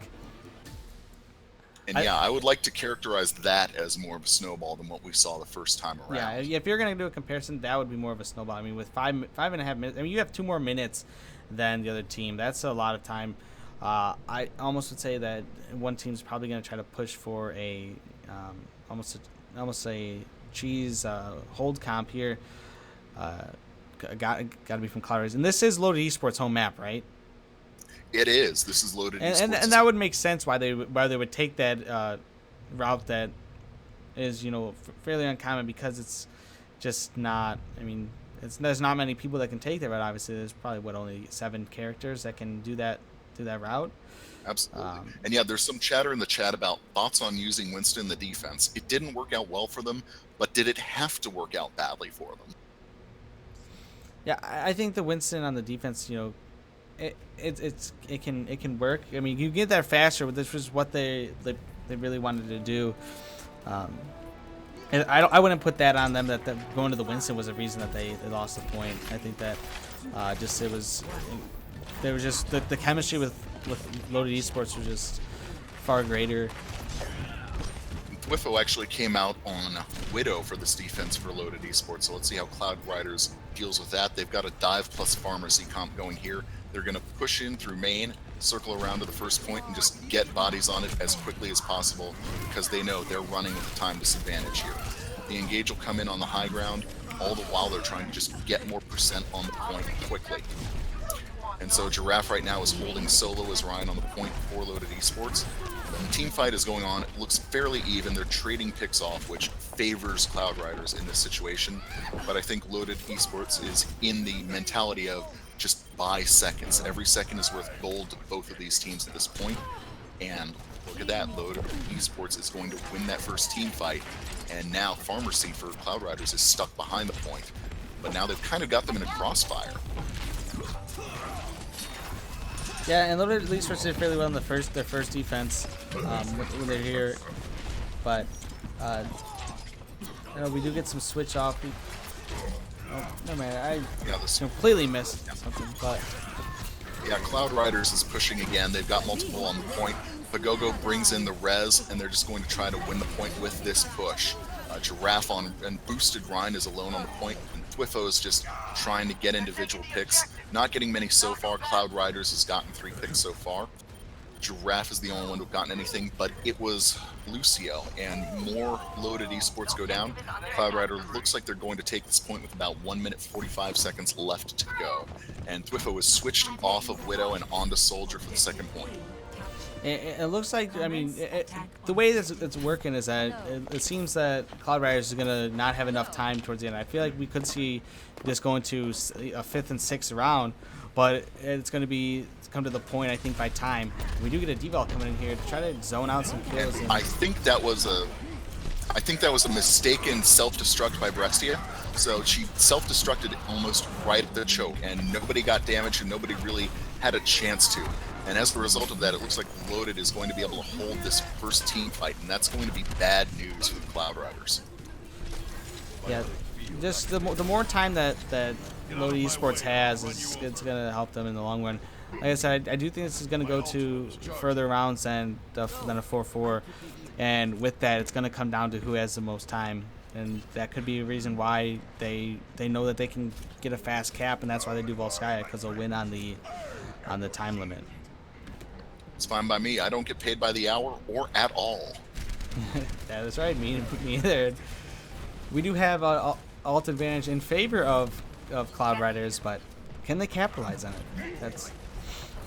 And KADC went fishing with Roadhog with a hook and didn't get anybody. But they're all pushing through main right now. But Cloud Riders have already lost their Ryan this push. And it looks like they're backing out to allow Ryan. Oh, and Ryan gets resurrected. That was a solo res. And that prompts the sound barrier out from QX from Cloud Riders. They're going to try to make this push instead of pull out and regroup. That's an interesting choice, probably because of the lack of time that they have. They felt like they have to get the point on this push. No point wasting or saving time. The team fight on the point is still going. Loaded just isn't getting picked quickly enough. Bobatroll is going to go whole hog and just push Hill Kill off and get another pick. And it's looking really bad for Cloud Riders. I think Loaded is going to hold this on the second point in the second round. Yep. That means they'll have 5 minutes and 38 seconds to get the second point next time. Let's see if Cloud Riders can dive onto the point and try to stall out a little more. Yeah, there's 10 seconds. It's going to take a bit of an effort just to get there in time. No switch like a Tracer, which you might usually probably see in a situation like this. Right. Oh, they do push it to overtime. They'll make it onto the point. Let's see if they can do anything with it. Pagogo almost has res, so she's going to be looking to get up to that ASAP, but gets picked immediately by Bobatroll. And that was the key one, because now no res can come out and Loaded Esports holds. Now you have 5.5 minutes for Loaded Esports to get the first point, and then they only have to get a third of the capture on the final point. That absolutely. When they first get to 33% on the second point, if they get that far, that's the victory. So this is a good gameplay. You can tell the level of complexity between these teams, and like it's not. I mean, they're fairly even. I think the last match was more even, but I think that this match still isn't over. We're gonna have to see something. I mean, 5.5 minutes is a lot of time for Cloud Riders to defend and try to get a hold off. But if they do manage to get a hold, at least it's possible that we do see an overtime though. If you hold it even if they get the first point and then they hold the next one, we could see an overtime. That's really all that Cloud Riders can do if they want to have any shot at a comeback. I could be surprised, but I don't think Cloud Riders has a realistic chance of full holding here based on what I've seen so far. They do have a chance to force a draw here by holding here and not letting them get much on the first point. Yeah, just Loaded Esports excellent at killing the time of the team, and hopefully we can see the same thing come out. And they're not going to do that same route. Obviously, the other team is expecting it, but they are going to opt for a Mei on attack. That's an interesting pick, and they're going in with her immediately. They're all going up to the high ground on the right through the building. The engage is up there. They've already got D.Va out of her mech and down. Bobatroll gets the quick pick off on D.Va to make it a 6v5 attack initially. And then Zen goes down as QLX, and it's 6v4 for Loaded Esports. And this defense is just getting unhinged. As Loaded Esports gets on the point, they're building percentage, and they're just chasing down. They got Pagogo from Cloud Riders, and just everyone's dying. Loaded's going to take this point fairly quickly and without too much of a hassle. Yeah, the main strategy worked out for them. They perfectly placed the walls in the correct spot. They placed the wall so that they couldn't take the damage, and then they placed the wall right when they got the hook off. Excellent combination. Got D.Va out of mech, and then Giraffe just went ham on the Zenyatta, which really opened up opportunity for them to make a push and just kill after kill. And now there's going to be 5 minutes for them to hold here on the final point. And if they can, we will be going to Ilios for a tiebreaker, best of one. And the only ult combo coming up fairly soon is a Nano Whole Hog, so we'll see if they go with that and trust the Bobatroll to be their Roadhog main. Right now, Bobatroll is actually going on a long solo flank by himself to try to pick off anyone on the high ground like Zenyatta. Helix gets out of the way, and Bobatroll has bullied the healers off of the high ground there. He's going to get responded to by Posh Spartan on Genji, but now all of Loaded Esports is up on there. Posh is going to Dragon Blade into that. He'll get one pick on Fuipo, and he won't get anyone else, so he Dragon Bladed for one kill, which may or may not be a good thing. And now Bobatroll's got the Nano. Pagogo reses to get out of it, and Pagogo's just going to start zooming around trying to stay out of the way. Culex will get the pick, gets picked into the free zone, and gets taken down. So a lot of ults changing hands immediately, but in the end, Cloud Riders does hold it. Yeah, good defense there, and the ult advantage is going to be slightly in favor of Loaded Esports coming to this next fight, but we are going to see KADC having that primal rage, going to be able to buy some more time for this team. And I'm surprised we still haven't seen like a Mei pick, as we know, but we see Mei stall fairly well in the past, and we do get a switch off draft off the Mei. It's going to go on the Reinhardt. And Lucio just speeds boosts everyone in straight through the front door. No flanks, no fancy stuff. They just get on the point ASAP. Culex gets startled into going into Transcendence a little early, perhaps, but it did save him, so it works. The self-destruct comes out. It gets Culex on that Zen, so now Cloud Riders are down a healer. They're also down a Rhine as Lucio gets the pick, and Loaded Esports brings out the sound barrier. They're trying to hold, but Mei is stalling, like you mentioned. They're bringing that out as part of a full stall package right now. Pagogo's zooming around, just starting to get a little bullied, but Pagogo's at 75% res and goes down. So they have to hold until she can come back, but Twifo gets 2 kills off of Attack Visor and sweeps it clear. They are so close to that 33%. They're inches away from it, and Cloud Riders can't stay on the point long enough, and Loaded Esports takes it 4-3 to take the first match of this match. That was just, it break my heart there to see that happen. There was so much effort coming out of KDC, popped the Primal Mage, because you knew that the Mercy had the res, but unfortunately over-jumped the point, and like we said earlier, you only needed to get 33%. You didn't have to get the full cap on it, and without not having to get the full cap, that broke breaks the tiebreaker. And it was a really good effort from Cloud Riders. And here we go. It was KDC early on getting some good environmental kills, 2 environmental kills in both sides of the map. So the KDC playing fairly well. Winston, as you said, he is high rating on Master Overwatch or Overbuff. Job well done. And yeah, Loaded Esports, they've got Bo Patrol we already talked about. They already have Twifo, who has a really high win rate on Soldier. We've seen a little of that come out, just why he's at Masters, and he's got a 75% win rate on Soldier still. Between Twifo and Bo Patrol, those are 2 very good players who are getting a lot of picks, and it's really hard for Cloud Riders to be able to fight through that. Now, do we have we are going to be seeing, as I was asking that, they already chose that we are going to be going on Legion Towers. So if there is a win here by Cloud Riders, we will be seeing a Game 3 on Oasis. That is the by default, I'd say tertiary neutral map, because the secondary tertiary. Okay, thank you for correcting my pronunciation. Tertiary neutral map, as the secondary is Legion Tower itself. So. And so both. Oh no, the secondary. Sorry, the secondary is Oasis. I think I should probably actually look at the just a little myself. bit as one of the teams is taking a quick bathroom break. Okay. I kind of feel like I need it after that last push. That was some intense stuff, but I'll be fine. It's exciting stuff though. That last push. Next game, I'm just going to answer some questions in the chat. It'll be a little bit delayed. The next game coming up will be from Division 20, Overly Supportive, going up against, rather be on Stardew.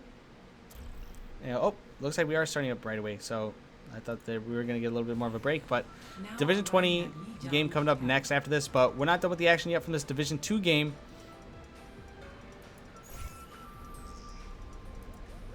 And so this is actually the first time today we're going to see a King of the Hill map. So that'll be an interesting set of new wrinkles to how the game's getting played.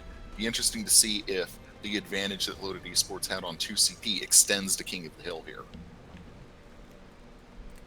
And these teams are going to be switching sides, so I will be swapping colors here, as we will be seeing KADC back on the Winston. We saw some great Winston play from him last game, and I expect to see some great plays on this map. This is another map that you can get quite a bit of boops on with or environmental kills. Not really boops, but for a Winston and I expect to see some great plays from him. And it looked like they were going to go with the pharmacy. Possibly might still do it, just teasing with that Torbjorn. But looks like we're going to see a pretty standard triple tank. I mean, this is the lineup that my team ran all season last season. This is, I would say, the what started it all, triple tank. Absolutely, and it was so strong for a while there, but now it's started to be overtaken by the dive and the multiple DPS setup, which I think is great that there's a bigger variability. And so the first engagement is happening on the point instead of away for it, and it's pretty chaotic, as you can see here. You've got defense matrices going on, you've got jumps going on, and multiple picks already as Tracer and Pharah go down for Loaded, and Anna goes down for Cloud Riders. Oh, I'm sorry, my wrong there. I forgot that they switched. Loaded will take this point first. Yeah, unfortunately, just early pegs in the beginning really, stopped their team, and some great hooks from Bobatroll helped them, get that point. And Duck Thunder. Spartan is going to lead the way, engaging on Tracer as the rest of Cloud Riders come out. But it looks like they're going to push around and go in the front door. Again, KADC initiates as Winston, but gets immediately taken down by massive fire. Loaded Esports is really good at focusing fire on Winston and goes in alone.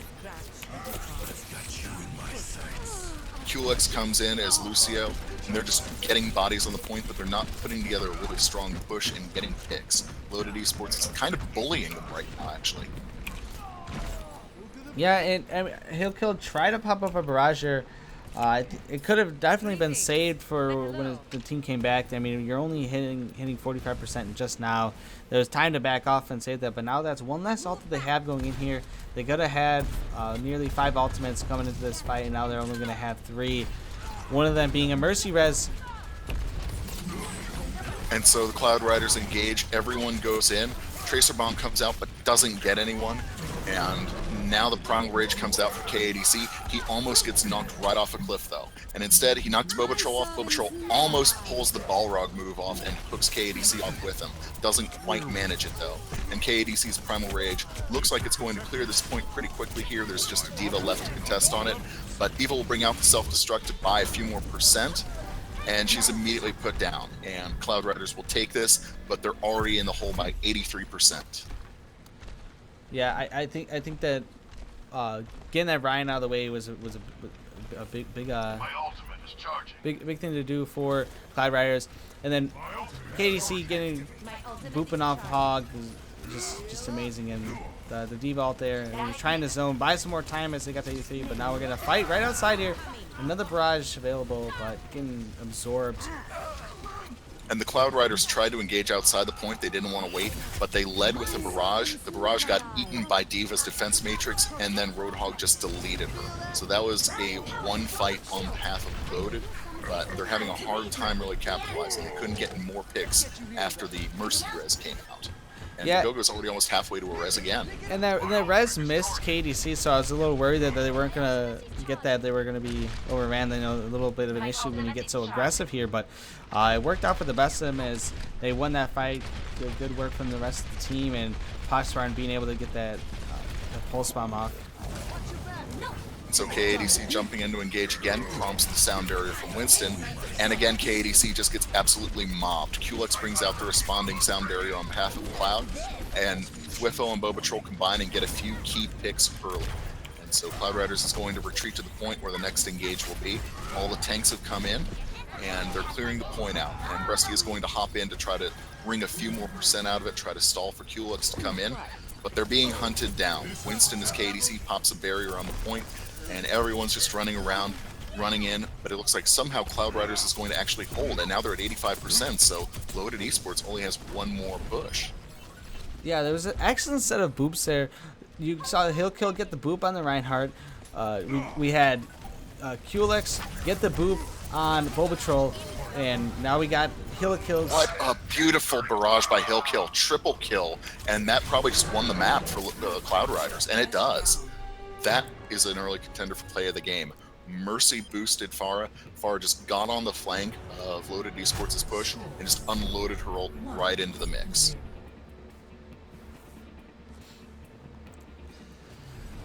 Yeah, what looked like would have been an easy win for Loaded Esports wasn't so easy, and they ended up, tossing that over. They got to 83%, and then from there it was all of Cloud Rider's game. They had the point in hand, and they fought outside the point. There was rarely a time until like the end that the Loaded Esports was able to even get on the point. And it's definitely, the home map advantage is definitely starting to show here, I think. And that's why they played so aggressive out of the point. A lot of teams that stay on it, they won't play that far out, maybe into the extra room, but not completely all the way out to almost their spawn. And Loaded Esports and Cloud Riders both going in. They're both engaging on the high ground near the point. And right now it's a tank battle with barriers, with Defense Matrix, with Zarya's bubble. And they're just trying to overwhelm it and get a pick first. And not sure who's going to be able to pull that first. Hook gets missed on behalf of Roadhog, but Bobatrol will pick off Brestia on Reinhardt. So Loaded Esports will start out with a 6v4 as they also take out Roadhog on Cloud Riders. And now they're starting to take the point. They get KADC out of D.Va, which is a switch from Winston, and they're about to get this point as soon as D.Va dies, which she promptly does.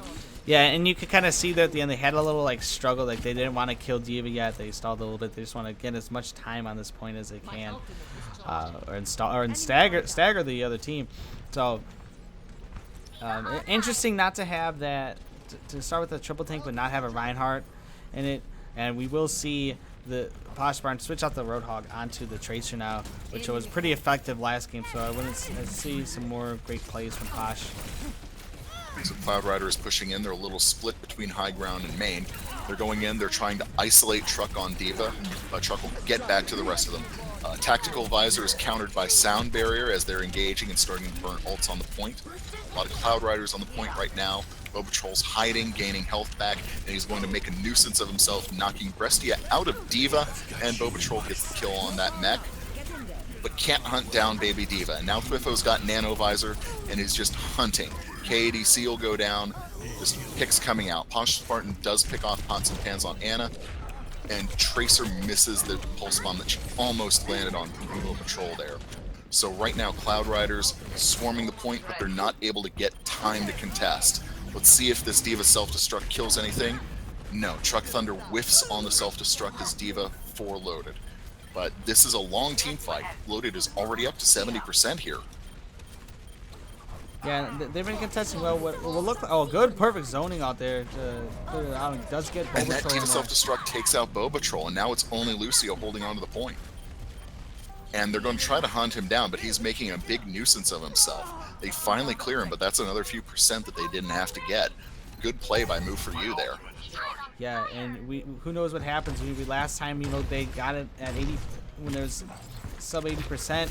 They were able to fully hold it, and they're doing that aggressive play start right now. They're trying to push close to their spawn. They don't want to get them on the point at all.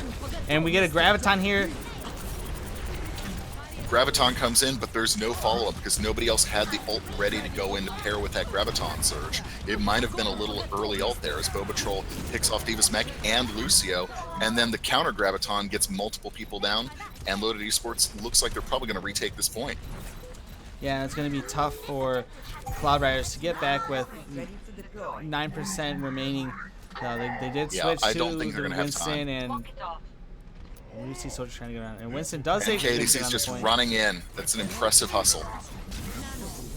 The Nano Whole Hog comes out from Bobatrol, and nobody can block him, so he's just trying to sweep the point clear. Thwifo gets a pick on KADC. We've got Sound Barriers coming out. We've got other ults coming out. And now D.Va Self-Destruct comes out for Cloud Riders, and it doesn't get anyone. But they are on the point. Cloud Riders has multiple on the point and holding, but they have to sweep Loaded off of it, and they're not having much luck with that yet. Bobatrol gets slept. The D.Va Self-Destruct comes out and picks off Kulex. So Loaded Esports doing their best to clear this point off. And it's stalling. And Brestia on D.Va looks like she's going to be the last one on. No, KADC comes back. So we've got a classic 1 by 1 by 1 by 1. And they're not really getting superiority. They're just stalling out. And as soon as Winston goes down, Kill comes in. So they're just playing relay on the point, but it can't last forever, and Loaded Esports takes it.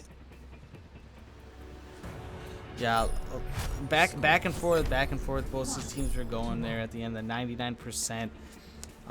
What could have been an easy game for Loaded Esports. They ended up giving up the point, and they able to get it back right at the end there. And I wouldn't say right at the end, actually. It was still 30% left, but getting that and having the ability to hold it was impressive after the last time where they weren't able to even get back on the point and start capping in the previous match once they lost it. So we are going to be seeing Giraffe going on the Winston and KDC back on his homeboy on the Winston, and he'll kill back on the Pharah. We've got Pharmacy coming out again for Cloud Riders. Let's see if it has more luck this time. And on the other side, we've got a triple tank for Loaded Esports, but with D.Va and Winston and Roadhog. So again, a triple tank, no Rhine. An interesting setup again, but a little more common for King of the Hill than any other map mode. So the first fight is going on. Giraffe pulls D.Va out of the mech. Posh responds quickly by picking off Bow Patrol. And they're not really fighting on the point this time. Last time, that was what was happening quite a bit at the time. So now they're all in the Pagoda.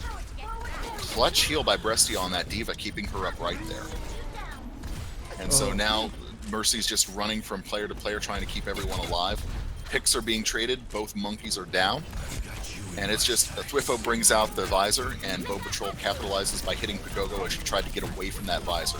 And so it looks like once more Loaded Esports is going to be able to get the first point take. I just started to point out an amazing heal I saw there by Pots and Pan. Pots and Pan's on the brink of death, as well as Thwifo on the brink of death. Throws a nade, heals up himself, heals up Thwifo, and heals up Truck Thunder, which saved him from Hill Kill and allowed them to get that tactical visor off and get those easy kills. Cloud Rider pushes in with Hill Kill and Pharmacy going up and trying to get picks from beyond. Giraffe goes with the Primal Rage, trying to bully somebody off of the ledge. Can't quite bring off anyone so far. He's going to keep trying, though. He just keeps punching people into walls instead. The self-destruct comes out and doesn't get anyone. And Cloud Riders is starting to win this fight so far, but Bow Patrol is going to stop that, and Giraffe finishes it. Giraffe kills 2 people with 1 jump. It's an impressive Winston play there. Posh Spartan and Brestia also getting picks. Posh Spartan brings out the tactical visor, and they're just trying to get Loaded Esports off of this point. Loaded Esports very good at stalling out. Yeah, not yet. I was gonna say Brilliant Mercy Res coming out of Pagogo that helped them capture the point. And now they finally did capture the point. They only got a Winston. Giraffe's trying to get it around there, but just really wasting a little bit of time.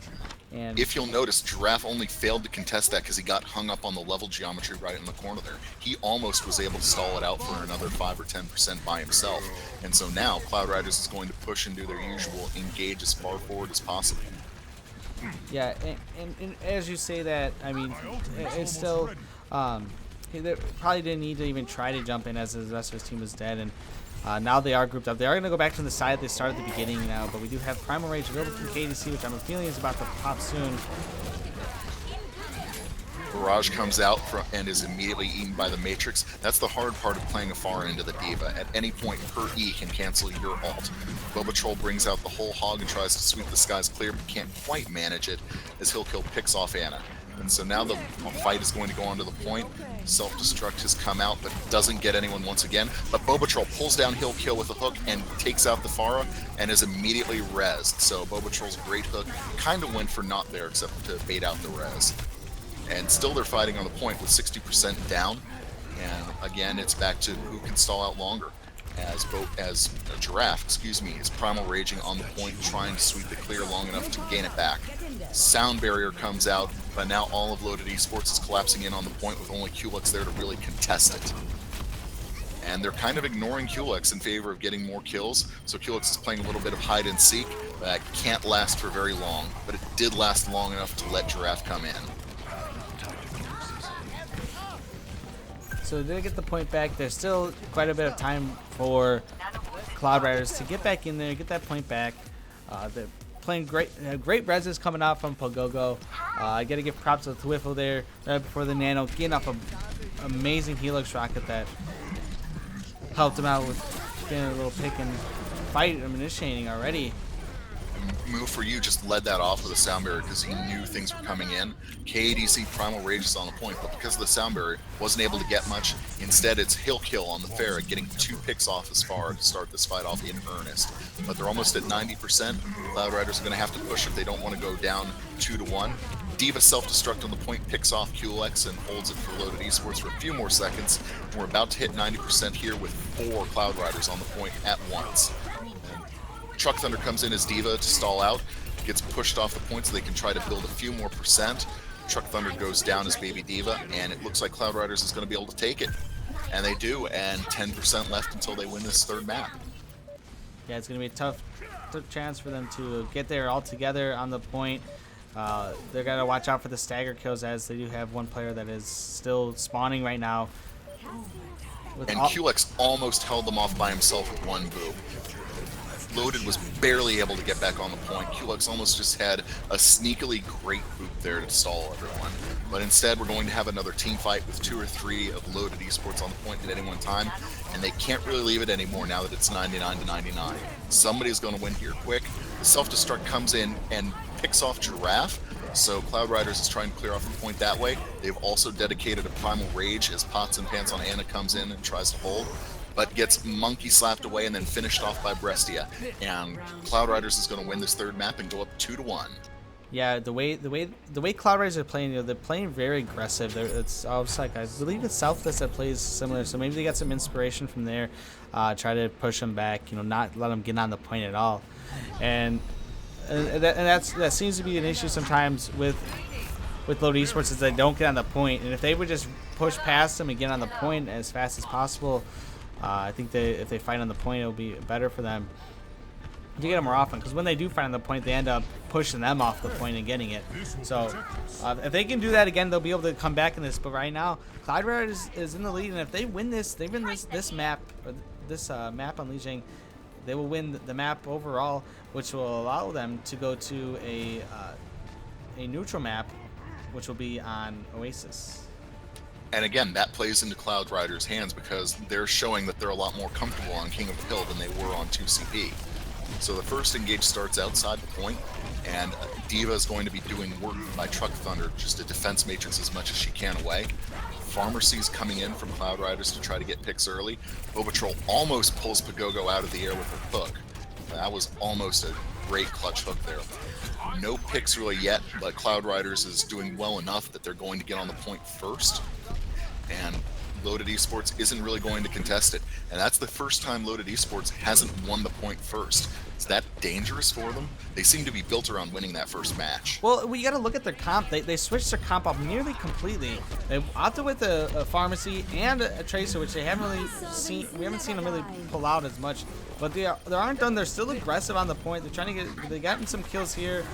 And now we got a Primal Rage though coming up with KDC. But the res is up by Pots and Pans. And that has to respond to the res that Pagogo picked up, a 4 res that ended up holding the point, because otherwise Loaded Esports was about to get it with about 12% on the clock. Instead, we're already passing 30, and there's still a long bit of meleeing to go, though Loaded Esports is cleaning up pretty nicely. They just have to pick off Thrill Kill, Kill Kill, and they do. So that's going to be Loaded Esports' point here. And Soldier isn't going to try to go in and be a hero by themselves like you sometimes see in solo queue. Yeah, I was almost expecting Truck Thunder to use the ult to zone off, but they didn't need to. They were getting the kills that they needed. And Pots and Pans playing safe as the Mercy normally does. But possibly getting in some trouble. Jumped up to a farther. Oh, and that was a very well-placed Diva ult, but it doesn't get anyone. Everyone's able to run behind cover quickly enough to not get picked by that. So now we've got a Diva little fighting ritual on the point here, but it's going to be ruined when Truck Thunder gets knocked out of her mech. And now Loaded Esports looks like they're a little comfortable on the point right now. Cloud Riders is going to pull back and regroup for another push. Yeah, man, it looked like nope, wrong person. Sorry, Truck Thunder used ult there. Oh, never mind. I looked at the wrong person. My bad. But I don't think that it was a bad ult by Brestia to place that Diva. I think it was just to initiate a fight. You launched it in there so you can get on the point. You force them off it, because otherwise when you're fighting on the point, it's usually a lot easier. And that's why Loaded Esports is on the point. They're not pushing off of it like Cloud Riders does. And there's a Bocho getting the pick again on KDC has been pretty much all day.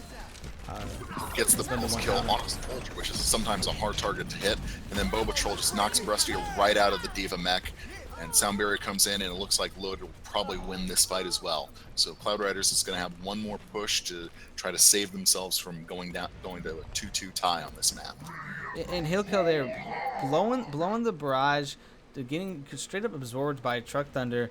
You got to take that D.Va out of mech before you can do something like that. I mean, it's happening too often that the D.Va is absorbing all the ults from the soldier and from Afara, which could be an issue.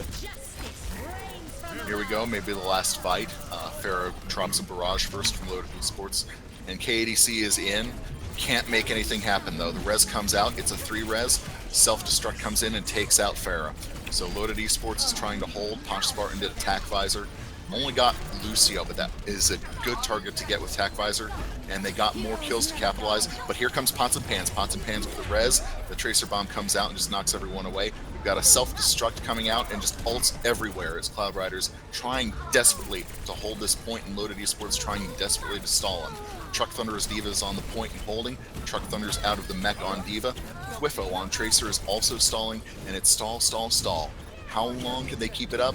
Not that long. Cloud Riders will take the point back, and they can't lose it again because Loaded's at 99%. Yeah, so down to backs against the wall here, as if I would say, well, not fully backs against the wall, but the pressure's on them because they want to win this. They don't want to go to a 5th game. I mean, no one really wants to go to a 5th game if you don't have to. And that's exactly what they're trying to do. They're still playing their playstyle, getting a little bit aggressive, holding back a little bit. But we do have a Hill Kill off the Farah and on the Tracer. See how that plays off for them. Age comes in front of the point, and KDC will jump in trying to get a pick as Winston. And once more, Boba Troll just grabs Winston and deletes him. Boba Troll is almost hard countering KADC at this point. Tracer put the pulse bomb onto Boba Troll, but Boba Troll just tanked right through it. Self-destruct comes out, and let's see if it gets anyone. It doesn't. So Loaded Esports is going to collapse on the point, and Cloud Riders is at 90%. This could be the last team fight here going on the point right now. Boba Troll starts it off well with a good pick on Lucio. Gogo is just frantically trying to build ult, but she's not going to be able to in time. D.Va self-destruct comes out and kills Pots and Pants and Truck Thunder. So that's an impressive D.Va bomb, and that might save the Cloud Riders as they come in. Defense Matrix eats a whole hog en route, and now Twifo is alone and contesting. Twifo manages to get KADC with a pulse bomb, and it's Twifo holding this point by themselves, but that can't last forever, and it doesn't look like anyone else will be able to get in on time. Cloud Riders takes Lijiang Tower, and we're going to a 3rd map. Crazy here is that D.Va bomb at the end, the self-destruct really is what saved them that whole map, and I'm surprised that's not play of the game because that took out Pots and Pans, who had the res, and if they would have had the res off, they would have saved that point, and Loaded Esports would have forced a game 5. But beautiful execution by Brescia, and even here, Hill Kill playing fairly well, not with ults, but with the actual rockets there, And yeah, 30,000 damage for Hill Kill, I'll believe it. 46% kill participation as Mercy for Pagogo. That's an incredible card to get as Mercy. Yep, and we will be seeing a game 3 here coming up. I believe it should be Oasis because the neutral map has been played and Lijiang Tower has been played. So if they don't know that, make sure they know that they do plan Oasis as the neutral map because Lijiang and the neutral map of the week was played. So yeah, that final sequence there, Twifo was playing Hero Tracer. How long can one Tracer stall the point? About that long. And honestly, that probably should have been done sooner. Only Twifo's skill on Tracer held it as long as that for Loaded. Yeah, and it just unfortunate, I'm not sure if really to blame the switching of their compositions that caused them to lose that, but that was the first time that Cloud Riders did get the first cap on a point, but they were holding off. They got it to 99, and then Cloud Riders able to come on top of that. Amazing play from them, And we're excited Oasis, we could see something similar coming out from Cloud Riders. If this is how they play other control maps, is to push them off the point, it could be an issue for Load Esports. Maybe they're not used to it, as it's not a common thing. It's only been happening a bit more recently, after some teams have been doing it successfully. And that's something I think with these higher level teams, you're going to see some replications that are inspired from pro play. So first point on Oasis, let's see if this map prompts any composition changes. Nothing interesting so far coming out as far as changes go. KADC still on Winston, Pagogo and Hill Kill still bringing the Mercy on the side of Cloud Riders. Bow Patrol again on Roadhog, but Captain might not have set it to competitive. We're trying to find out here. Okay, well, we will know that. If you hit escape and show lobby, it should be able to tell you what the settings are. So if you could check that, we would be able to know right away, and you can let them know that it is not or it is. I believe it is competitive. Okay, then if it says it in the lobby, it should be good. So after that little hiccup there, and yeah, we've actually got a 2-2-2 coming out from Loaded Esports this time, with only Giraffe and Bow Patrol playing tanks. We've got Truck Thunder on McCree instead of Diva this time. And first engage is coming up as all 6 go towards the point to hold their first fight. Farah will jump in and start plinking with rockets. It looks like the main contest is going to be for high ground coming up first. Hill Kill gets a kill on Twifo first, and QX follows it up with a good shot on Anna. And Cloud Riders is just going to dominate this first fight. It's already 6-2, 6-1. Almost a team kill. They're going to take the point quickly and without any hassle. Yeah, quick cap there, and Cloud Riders, doing what they do, and Hill Kill playing far fairly well. And Posh Spartan on the Genji, we haven't seen Posh Spartan play Genji since I think for a split second on King's Row, or not King's Row, Volskaya. So playing Genji instead of the Tracer or Soldier. Curious on how it'll work here, as we haven't seen it much on or at all on Control. So Loaded's got to come up with a solution to this King of the Hill defense. They've been having a hard time breaking Cloud Riders' holds, partly because of that aggressive defense that the Cloud Riders like to do. They're getting a good start though so far. KADC is down and Diva is down, both Mech and Baby Diva. Hill Kill will do a barrage and she'll get multiple kills on both of the hit scans, so those are always Farah's priority targets. But the rest of Loaded Esports is going to jump onto the point and start contesting. And KADC primal rages to try to hold the point solo. Just going to stall out and wait for the rest of the team to get back to him. Rusty comes in on Diva to relieve him, and it looks like that tactic by Cloud Riders is going to work for now to get them a few more percent, because now QLux is also on, and it's going to basically have to be another full engage before Loaded Esports can take this point. Rusty's ult only takes out Farah, and again trading picks, but Cloud Riders is getting the better of it. Truck Thunder tries a high noon, looking for a target. He does manage to get Lucio, but Pagogo is still up, about halfway to ult. Only Posh Spartan has Blade, and he's probably looking for a good place to put that as Loaded Esports pulls out and regroups for their last push. Yeah, Loaded Esports, they blew a lot also. I think there's some that they could have saved. Earthshatter that really had no follow-up to it, and Bobo Troll and Truck Thunder, they tried to zone a little bit, but there was not enough follow-up from the team, and Res here, they're just going to push them right to the spawn. They don't want them to get there. Forward. And yeah, they held so far forward that Loaded Esports never had a chance to get back to the point, and so we're 1-0 Cloud Riders. And we haven't seen this yet in the Control, where a team was not able to cap at all. Got to know what's going on with Loaded Esports, as they played fairly well in every other game, like except the last. They haven't capped since the first 2 maps on Lijiang Tower. Or the first 3 on Lijiang Tower they haven't. So they kept the first and I one, hope they're not getting demoralized here, because that's a risk, and you go from King of the Hill to King of the Hill, and you start to feel the avalanche coming down on you.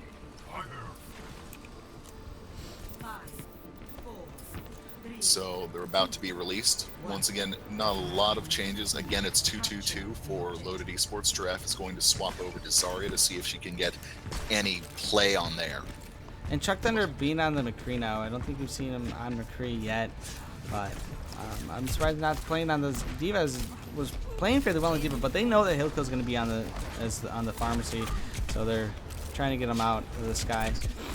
Two teams engaged on different sides. The Winstons jump past each other as they both try to go into the other team's back line. Breasty on Diva does pick off the McCree, but otherwise neither of the Winstons had too much luck early on. And Bobatrol goes down.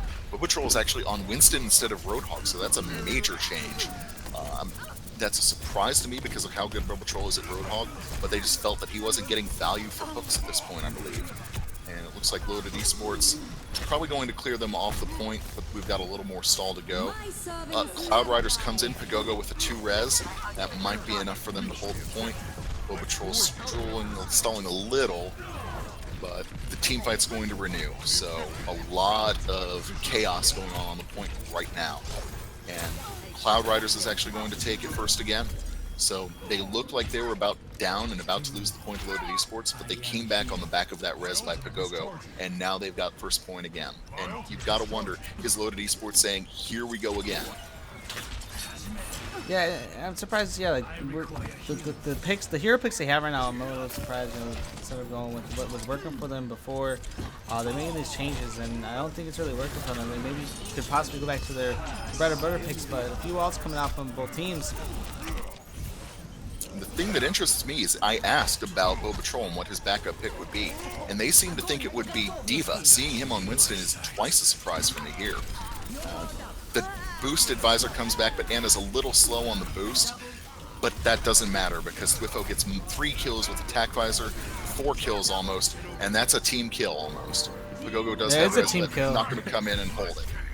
And team good work by Thwifo and the help from Pots and Pans and Anna, even though Anna did get taken out, but got the nano off in time that Thwifo was able to get nearly everyone. You can see the difference in philosophy here because Loaded Esports is hanging back away from the point to defend, while Cloud, when they get the point, they push far forward. Just two different philosophies about how to hold the point. And right now the picks are being traded quite fast and furious. Boba Primal rages and gets Diva off, while Qlux and Hillkill are also getting picks. So right now, fairly even still, but Cloud Riders is able to backcap the point. And Bobatrol's alone in contesting, but he's going to jump in and just try to stall. Might have done better to try to jump off and not get delayed and staggered there. Yeah, or even just stand where he was, honestly, because they were going to kill him anyway, but now they're pressing up against 70%. It looks like there's probably room for 2 more pushes here. 2 if they hurry.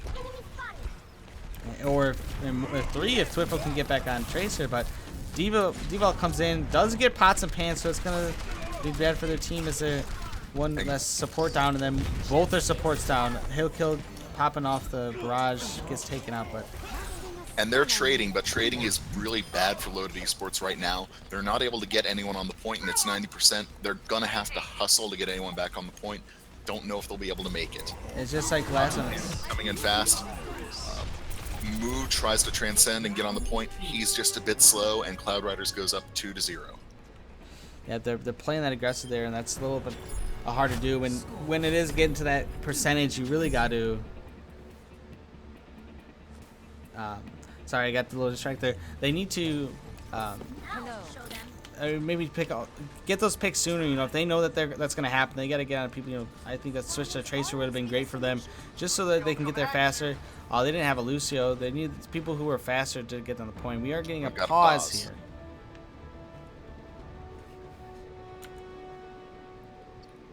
So Loaded Esports is going to again try the Zarya Winston combo as their tanks, and Cloud Riders looks like they're going to stick with what's been working for them. Again, Pharmacy, they've got Posh Spartan on Genji, Breasty and KDC as their tanks, and doesn't look like a lot of comp changes right now. So what do you think Loaded Esports' plan is to try to not lose 3-0 here? What's going to be different? I mean, the only thing they really changed up was put Pots and Pans on Zenyatta and put Moo on Lucio. While on the other hand, we're seeing the same exact composition coming out from Cloud Riders, and now the backs against the wall. Turn of tails here as Loaded Esports has their backs against the wall, and they need to pull out a reverse sweep here if they want to have any chance of winning this series. And it's good that this is a control map, so we won't be seeing any overtime or tiebreakers for the series. But and again, Bo Patrol is sticking on Winston, and I'm not sure how much value Boba was getting out of that Winston pick.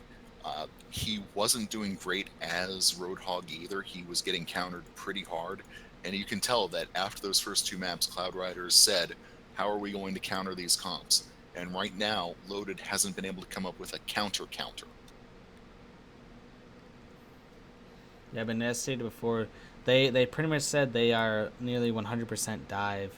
The Cloud Rider said so. We are getting back into the action here, as the pause is no longer there. And so we do see Truck Thunder. Truck Thunder is switching off. Bobocho is going back to the Winston. So, not Winston, going back to the Roadhog, which he was playing fairly well on all day. And we are going to see Giraffe now on the McCree. So a bit of a change up here. At any skill level, when your back is to the wall, you go to the hero you're the most comfortable with, and that's what Bo Patrol is doing here. He's putting his faith in his ability to get picks with that hook. Let's see if he can pull it off, because right now his team needs him badly. The engage comes in. He gets the first hook on D.Va, but can't quite push her out of the mech, and understandably so. Almost gets Brestia booped into traffic, though. And the kills are starting to be traded. Pagogo goes down, Giraffe goes down. Bo Patrol is starting to go off. This is what they needed. They needed Bo Patrol to be the hero right here. And it's looking like it's working so far. Multiple kills coming out. They've pushed Cloud Riders mostly off the point. It looks like they're going to take this first cap unless Cloud Riders can jump in quickly. And they can't. So Loaded Esports is going to start with a point. It's a good start. Yeah, it's good that they got to it. I mean, because usually when they got to it first, they were able to do at least some work, and they held it most of the time to in the 80% marginal, which is great for them. So if they can do that again, they have a shot at coming back here. And so Loaded doesn't push forward. They let Cloud come in with their attack at their own pace. I kind of feel like they should be a little more aggressive, but this is their strategy, and it's a bit late to change it. KADC and Posh Spartan go full dive, and they're getting picks. Bo Patrol goes down, Giraffe goes down, and it's Loaded Esports is going to have to stall a little quicker here, because Cloud Riders is about to take this point after 40% in. The ults are not coming out so far, and I don't think they probably should. I think this is a Cloud Riders take. It's just how long they can stall. 47% is how long they can stall. Yeah, it's good at least that they got some time on rather than last time, and right away we see Cloud Riders. Again, look at that. Cloud Riders pushing forward, defending up high, and the barrage gets 2 kills. And now that staggers them just a little more. Every second is free percentage, and that's why Cloud Riders is being so dangerous on these King of the Hill maps. Big ult advantage coming there from Loaded Esports. So let's see if they make something happen here. The Bobocho does get the hook, but it just pulls in right at angry Winston. And the Primal Rage going off. And Twifo gets a pick off Pagogo immediately, and that's a big pick since Pagogo did have res. So that's Loaded Esports' chance to get this point and not have to deal with a res. So can they collapse quickly enough and get picks quickly enough to keep Pagogo from coming back with a res?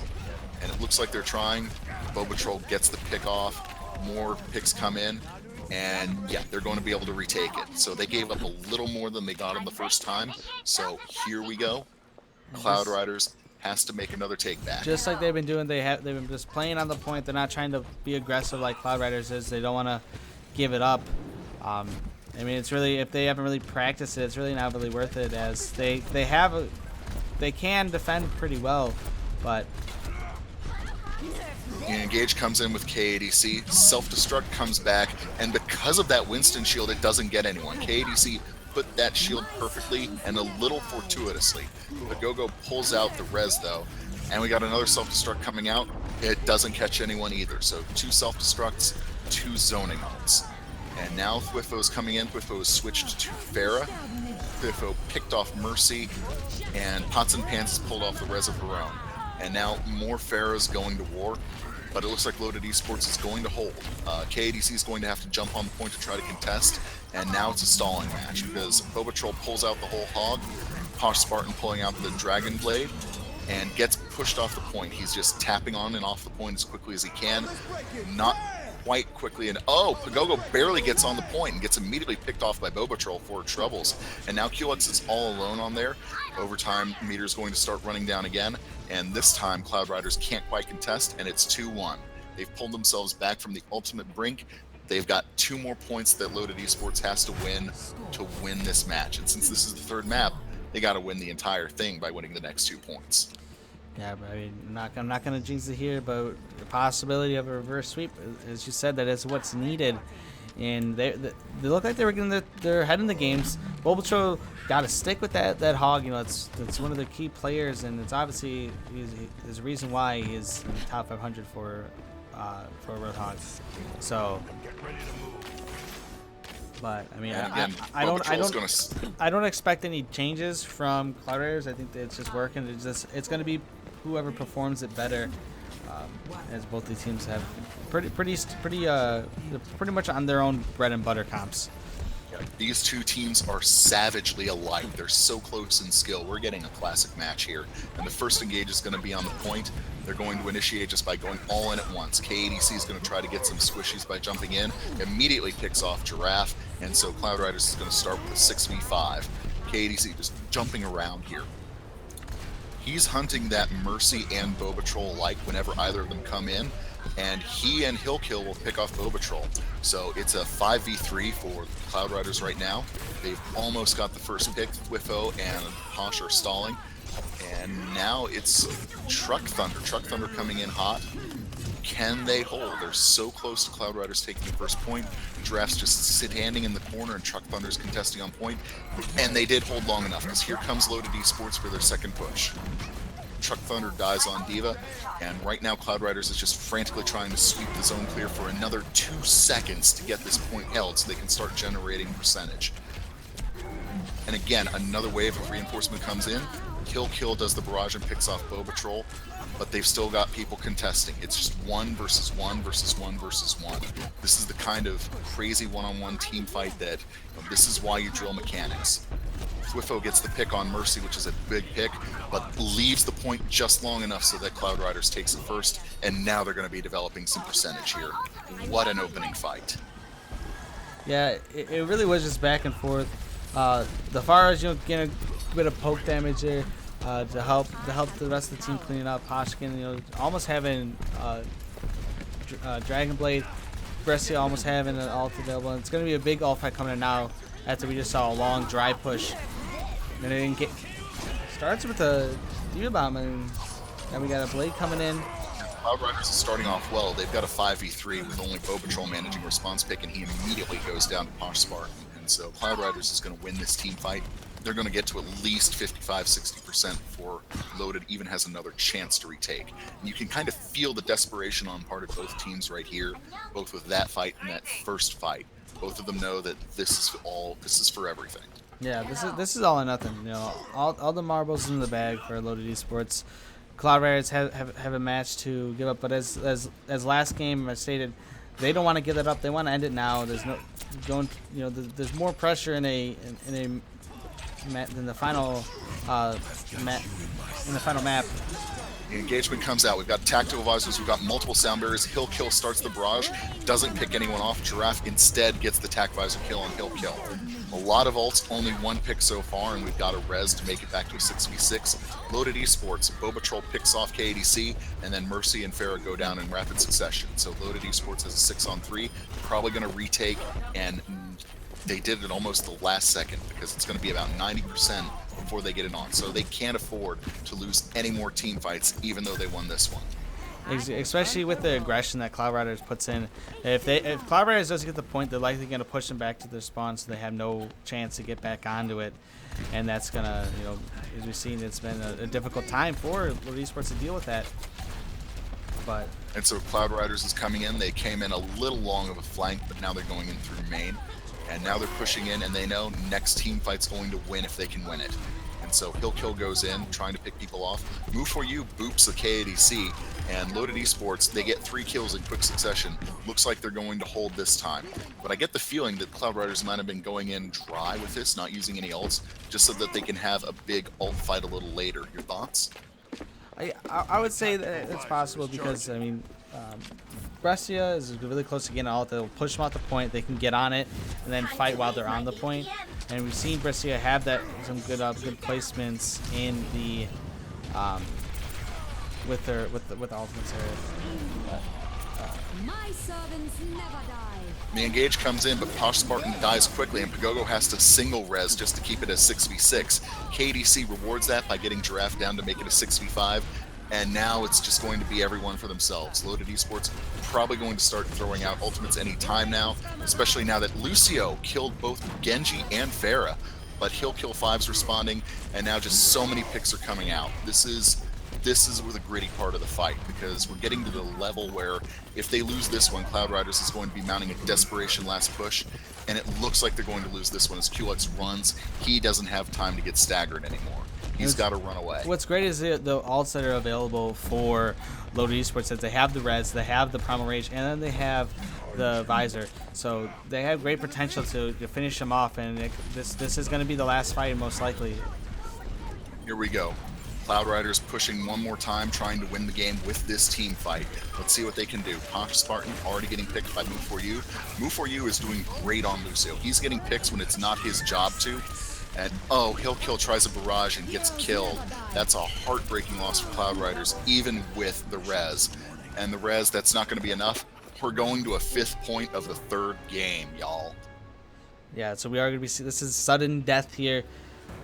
Whoever wins this will win the series on this map, and then win the match series overall. So I'm really getting impressed here. You know, the reverse sweep is real here. I don't see any changes coming out from either of these teams as they've been rocking it with both of these lineups here. And I almost think like Cloud Riders probably needs to make a change, because Loaded Esports looks like that switch to Bow Patrol has kind of solved their problem.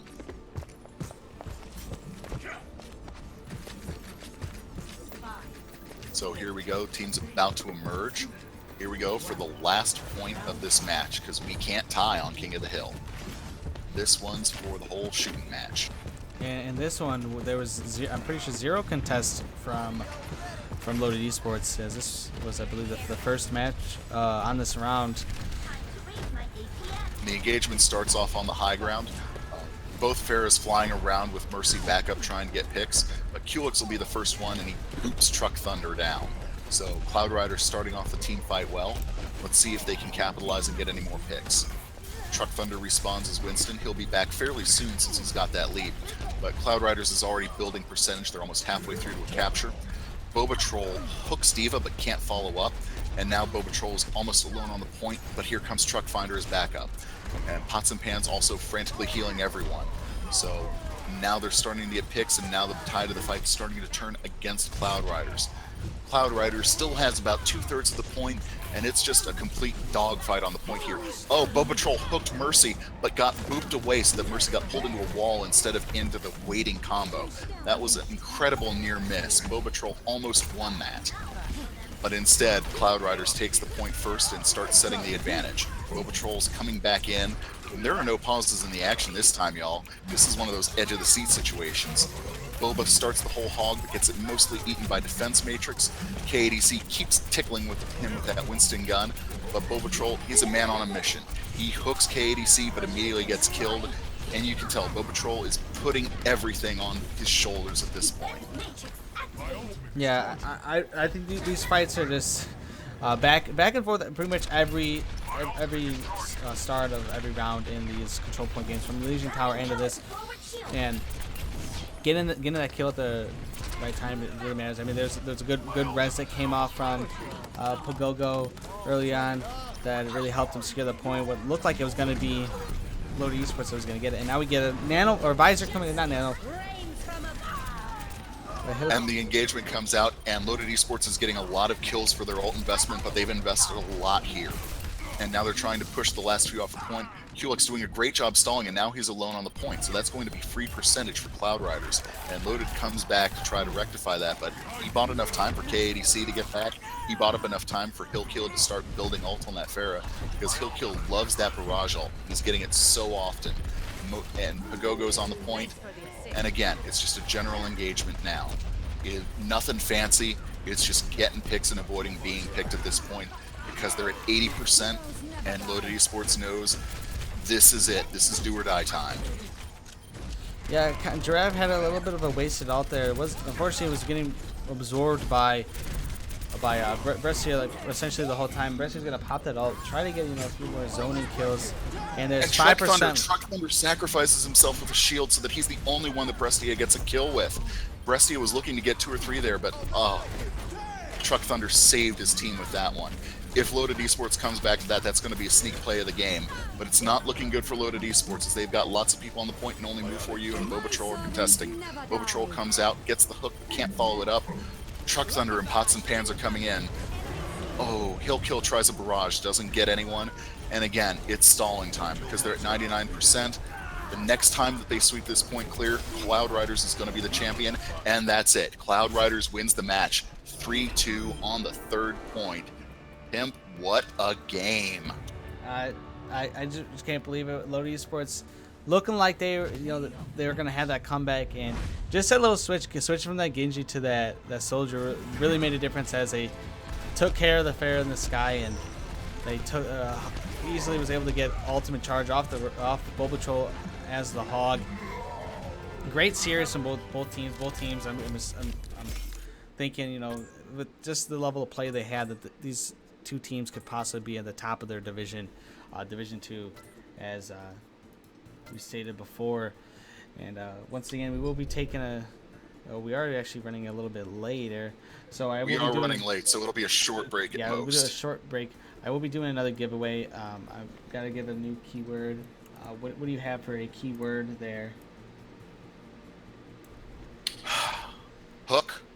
I mean, Cosmic Cosign's in there asking who the player of the match was, and I think even though they lost, you have to go with Bobatrol there as a strong Hook? pick. All right. His performance was so critical, and as he noted up, you can tell I'm getting excited when the Southern drawl comes out, y'all. Yeah, I could hear it myself. So, giveaway. We're gonna do a giveaway and have a little break. So please type Hook to enter the giveaway.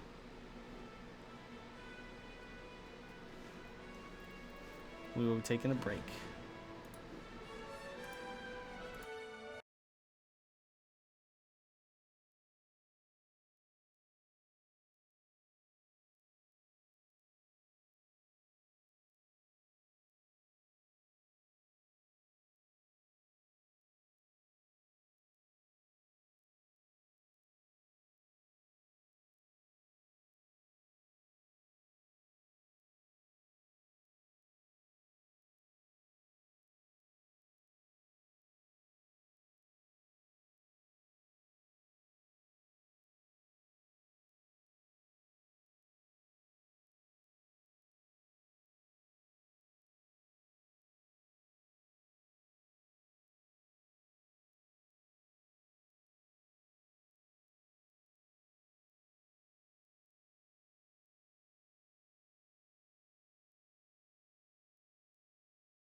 Hello, everyone, and welcome back.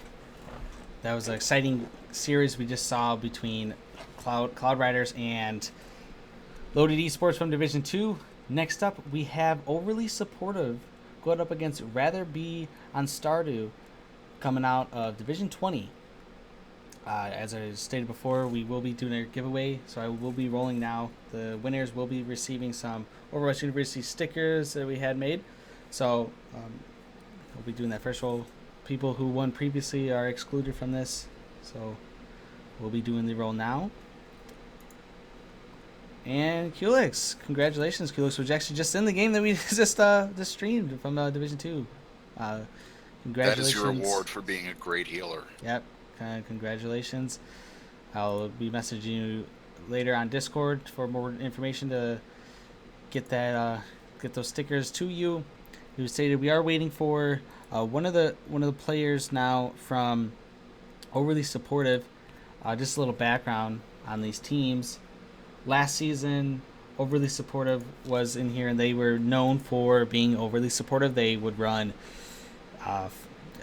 sometimes all 5 healers or supports, not healers because not all of them can heal, but 5 supports, and use like a Genji, sometimes a Reinhardt as their 6th. They had a little bit of a roster switch up, but for the most part, we are going to be seeing a lot of support. So quite a bit different than traditional play. But that's just how they like to play. I mean, there's no reason you can't come here and play how you like to play as a team. Yeah, and at this level, and honestly at any level up to Platinum, the real meta is play who you're comfortable with, because that is, until you get up to higher levels, going to trump what the pros play. And Overly Supportive is a great example of that. Like Pimp said, last season they did 5 supports. They've come back to the mean a little. Now they're only running 4 supports usually. Sometimes they even go down to 3 supports. But one of the players they've got now, Skyshade, actually is a very good Junkrat at this level. They've actually got a 37-11 record on Junkrat. And they manage more than 10 traps a game. So they've got a good eye for where to place traps to drag people into bad situations. Yeah, anything from Stardew that you're expecting to see? We actually no, never mind. You don't have any. We don't really have any information. The only few things that I would like to say. One thing stood out to me when I was looking up this team: Harambe, but with 2 U's instead of the second A. He looks to be their Reinhardt, and from his stats, he's an extremely aggressive Reinhardt. On overbuff at this skill level, he's 99th percentile for solo kills and eliminations. What that tells me is his playstyle is going to be probably very aggressive. He's probably going to like to not have the shield up as much. He's going to be focused on getting picks, which can be a valid playstyle. Especially at this ELO, I think that aggressive Ryan can be a good playstyle, because some people don't know how to adjust to that because used to standing behind a Ryan shield. So if you get something out of the ordinary, it can be a little bit of craziness. But at the same time, if they're expecting it, and it's very predictable. Some Reinhardts who play like that, they ended up being very predictable, especially at that ELO. That they'll be able to counter it fairly well. And having an Ana, if they do run Ana, although Overly Supportive has said that they don't run Ana as often, would be good, because you can get the sleep on Ryan if he is going to try to charge in there. Then you just easily stick a Symmetra on it. And so the 2 maps that we're going to be playing, both of these teams have Lijiang Tower as one of their home maps. So instead we'll be playing both of their other home maps, which are King's Row and Nepal. And one thing I want to point out on King's Row, which is one of Stardew's home maps, Ringgold on their team, they have a very good Symmetra player. Ringgold is, if you look her up, she does a lot better on Symmetra than she does with her other mains. So I wouldn't be surprised if on defense on King's Row we see the Symmetra come out, which could be a very interesting counter pick to a 4 support attack. Yeah, so we're still waiting on one person from Overly Supportive. But while we wait here for our game to start, I would like to remind everyone to check out our subreddit at reddit.com/r/Overwatch University. Overwatch University is dedicated to helping players, casters, and coaches get better at whatever avenue they enjoy doing. For more information on the Overwatch University League, you can go to our Discord, discord.gg/Overwatch University. You can also check out our website at owuniversity.com. There you can sign up as a free agent or to substitute for teams needing players for matches or scrimmages. Overwatch University League accepts everyone from all skill levels and backgrounds, so don't ever feel like you're not wanted or not good enough to join, because we accept everyone. And if you want to catch more of our streams, please follow us here on Twitch and on Twitter at OW University, where we stream every Saturday at 3 p.m. British Standard Time for our European games, and at 6 p.m. Central Time for our North American games.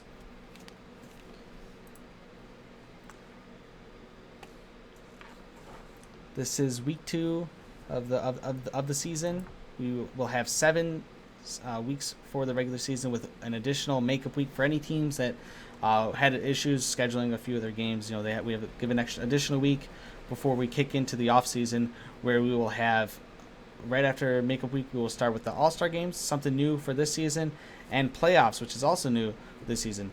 And if you are unaware on how the playoffs work, if you are in the top 2 of your team, you get an invite to the playoffs, and additional wildcard slots are given to teams that complete 750 out of 1,000 points in our medal system that was also introduced this season. So if you want any more information on the medal system and what our medals are, you can go to our website, owuniversity.com/medals, and read upon them yourselves.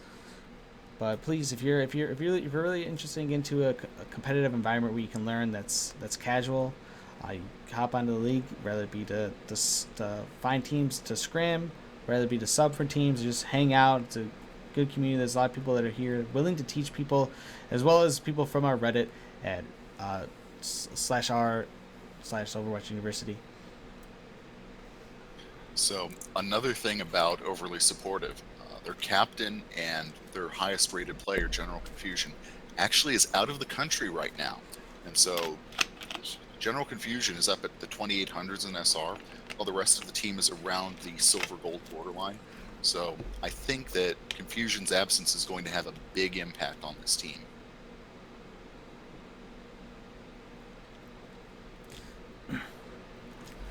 I don't know. I'm interested in this lower level, because this, as stated before, this is Division 20. We will be seeing possibly Legion Tower, because both teams have.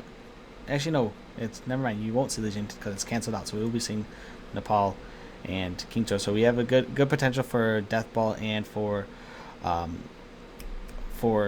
Dive, which we'll likely see. Would you consider it a Dive over the Supportive? Because they do have the speed boost, and they're kind of get up in your face with the Symmetra. So I guess you could kind of call it a Dive. It's kind of Dive-y.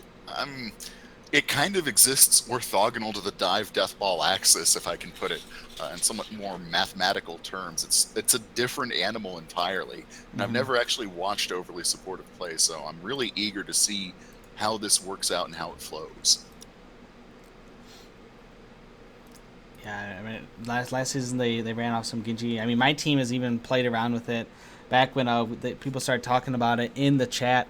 My team went off and just tried it a few times in quick play just for giggles, and I'd be on the Genji. That was our normal routine, and honestly, we could hold people on Dorado, and Route 66 is what we tried on a bit. But I think that the reason why they chose 2 control point maps as their home maps is because it's quite simply it's easier to do on those kind of maps, because you're not forwardly having to push. You can kind of stay in one spot if you get on the point, which allows opportunities for Symmetra to place her turrets in spots that will benefit their team.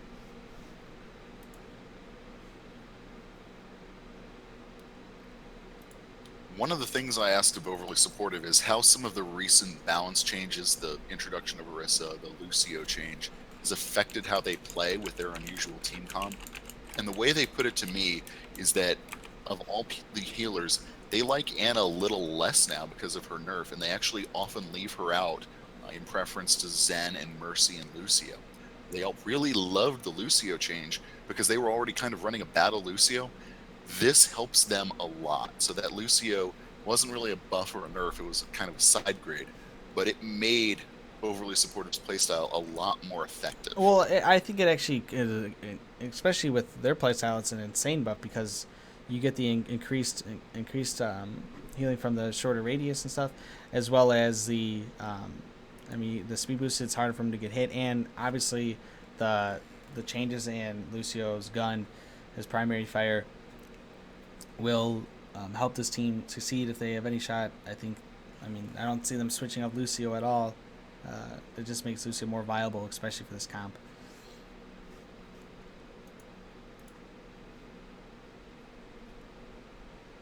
Stardew seems to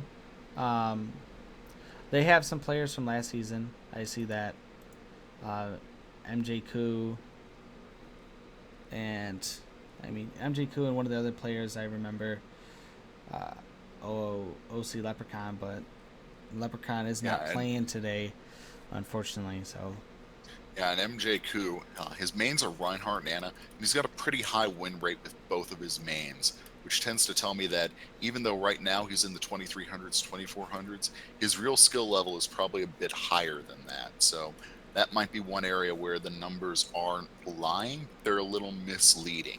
And that's one of the things I look for when I scout, both when I was doing it as a captain and now as a caster. It's who has really high win rates across the board. They're likely to sneak up on you. Yeah, what's interesting, I'm looking at their hero pulls, and you have one that's Reinhardt, Anna, another one that plays Reinhardt, as you said, Harambe, and just looking at who's playing today, you have quite a few people who can play Anna and Mercy. So I'm thinking MJ Koo might even not be might have to play Reinhardt and Anna, and Harambe is likely going to be playing their flanker, as he has some Genji and Tracer abilities, but it doesn't seem like the hero pull is that strong for some of these people, and it's going to be interesting as what they pick as a replacement for what would be their main. Yeah, and it's important to note that all these were pulled from the public competitive records, so they could have been playing a lot more of some heroes in quick play or in private scrims, and it would be a lot harder to see that on a scouting report. But when I look at this hero pool, what I don't see a lot of is damage dealers. There's a Pharah, there's a Roadhog, but they might, when they're playing into a very heal-heavy comp like Overly Supported, they might have trouble with enough sustain to get picks. And so that's one thing that I'm going to be watching out for early in the match is, can Stardew overwhelm the healing of Overly Supportive? And I worry with this hero pool that they might not be able to. I'm just thinking what's Overly Supportive going to run. They're missing their star player, who unfortunately Gen Confusion couldn't make it. But I don't think we're going to see as much of the Overly Supportive as we think. I feel like they're going to be going only to like 3 supports at the max. We got a Junkrat D.Va main, another D.Va person plays D.Va. 3 people play D.Va actually, that are in the lobby right now. So a few of them play Mercy. We don't have their Hanzo / Genji player. I think he played last season as their Genji, but I know there's only a few people on from the team from last season.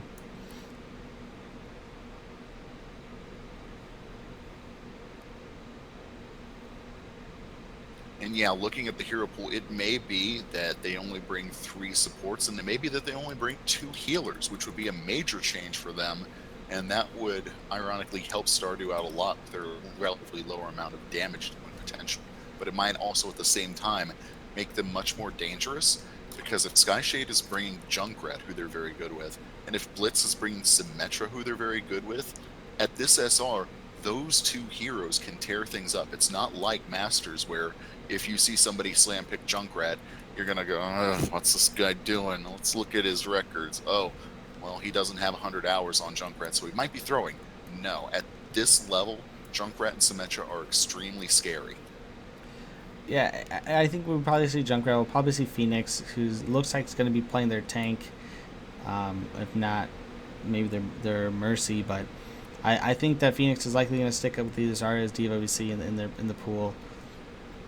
And then that one guy obviously is going to be their Zenyatta, and Blitz seems to only play Symmetra. So we got to get a really good understanding of what their comp's going to be. We'll probably see someone bust out the Lucio because it's Lucio, as we stated. pretty good for You're this. getting a little mic trouble. Oh, by the way. mic trouble? Okay. Sorry about that. So you've already run all of the giveaways for tonight?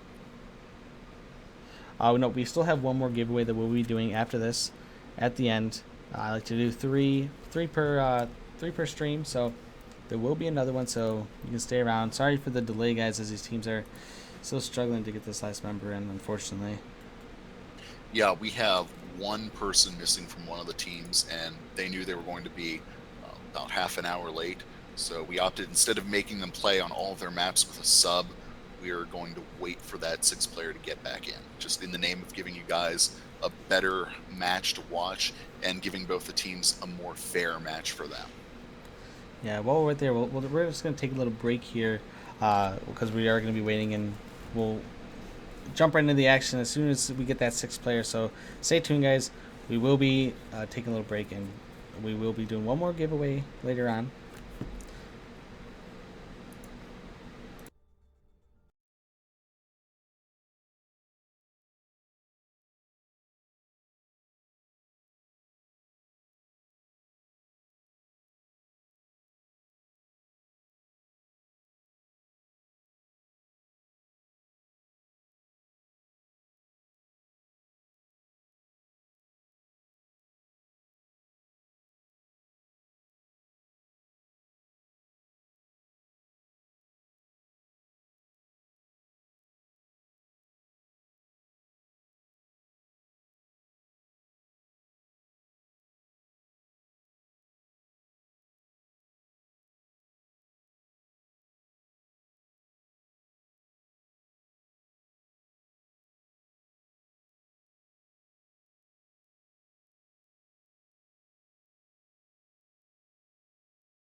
Hello everyone, it looks like their final player, Zesty Wolf, has made it back.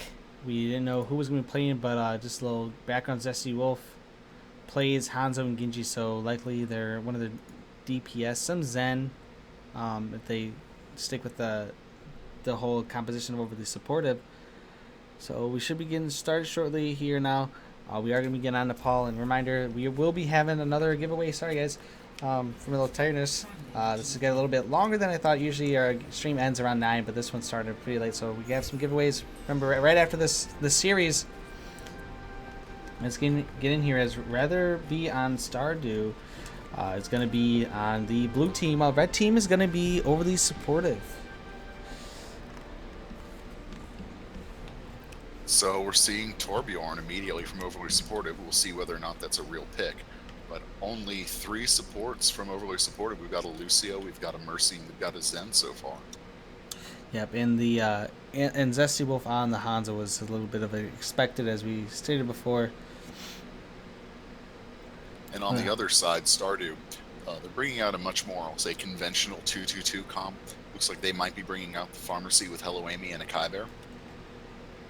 So they're about to come out. So let's see how these 2 comps stack up in practice. And it definitely looks like Torb is going to be a real pick here. Yep, and Zesty, no doubt, as we stated earlier, is going to be on that Hanzo. So let's see how this works out for them. I'm interesting. I've always wanted to cast this team yet, and Nope, it's Symmetra. We're back at 4 supports, everyone. We're back down to Code Yellow. And so here comes Overly Supportive. They're both coming down main, so it looks like neither of them are going to go to high ground to contest. Instead, they're going to have their first fight right on the point here. So hopping in, Roadhog immediately tries to get a pick with Hook, but can't quite make it. And that one guy is aggressively pushing in, almost got picked, but managed to pull out in enough time to recover his shields. Ringgold instead will be the first pick from Stardew, and Overly Supportive getting up to 6-4 in this first fight immediately.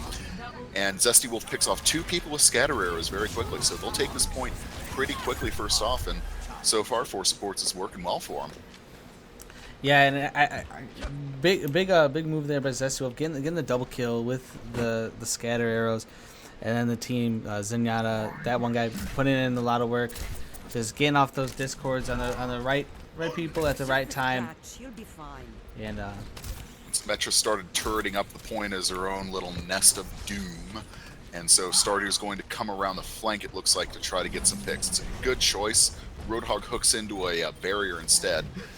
They've discovered the Symmetra turrets, and they're working out how to make an attack in here, while Overly Supporters perfectly happy to just play slow on this point. Hanzo ult comes out, gets a pick on MJ Ku, and that's going to stall their ability to push in. Hello Amy's coming out. She's halfway to res, so she's not quite ready. Demonessa gets the hook pick on Hanzo, so that solves a lot of the problems that Stardew's been having. But now they've got to assemble the pieces to come in and contest the point, because Demonessa is doing pretty well on Roadhog. She's landing hooks, she's getting kills, but she's got to be. Her team's got to be able to follow up on that. And right now, they're letting Overly Supportive retain the point. And one thing I think they should do, and we're getting an ultimate here by Demonessa, trying to zone him out of there, but unfortunately the Discord really destroyed him, and the Rocket Rush coming in, nothing happened. The Earth Shatter comes in, nothing's happened out of it, and then the res here. And a Kai Bear had unfortunate timing. They were trying to get a barrage off, but they barraged right after the Zen hit Transcendence instead of waiting and seeing. So that was a bit of bad luck on the timing there by a Kai Bear, but it ended up wasting an ult. One thing I think that they should probably do is go after that shield generator that they got up, because it helped them out a lot. That's part of the big reason they have Symmetra here, is for the shield generator rather than the teleporter. And that's something they didn't go after, and that's going to be a first point, or first round of this. Nepal is going to go right to them. So as I stated earlier, once you're able to set up there with Symmetra, you're fairly set. It's hard for them to get in unless you have someone that can take care of those turrets, which I expect they're likely switch to someone that can take care of the turrets a lot easier.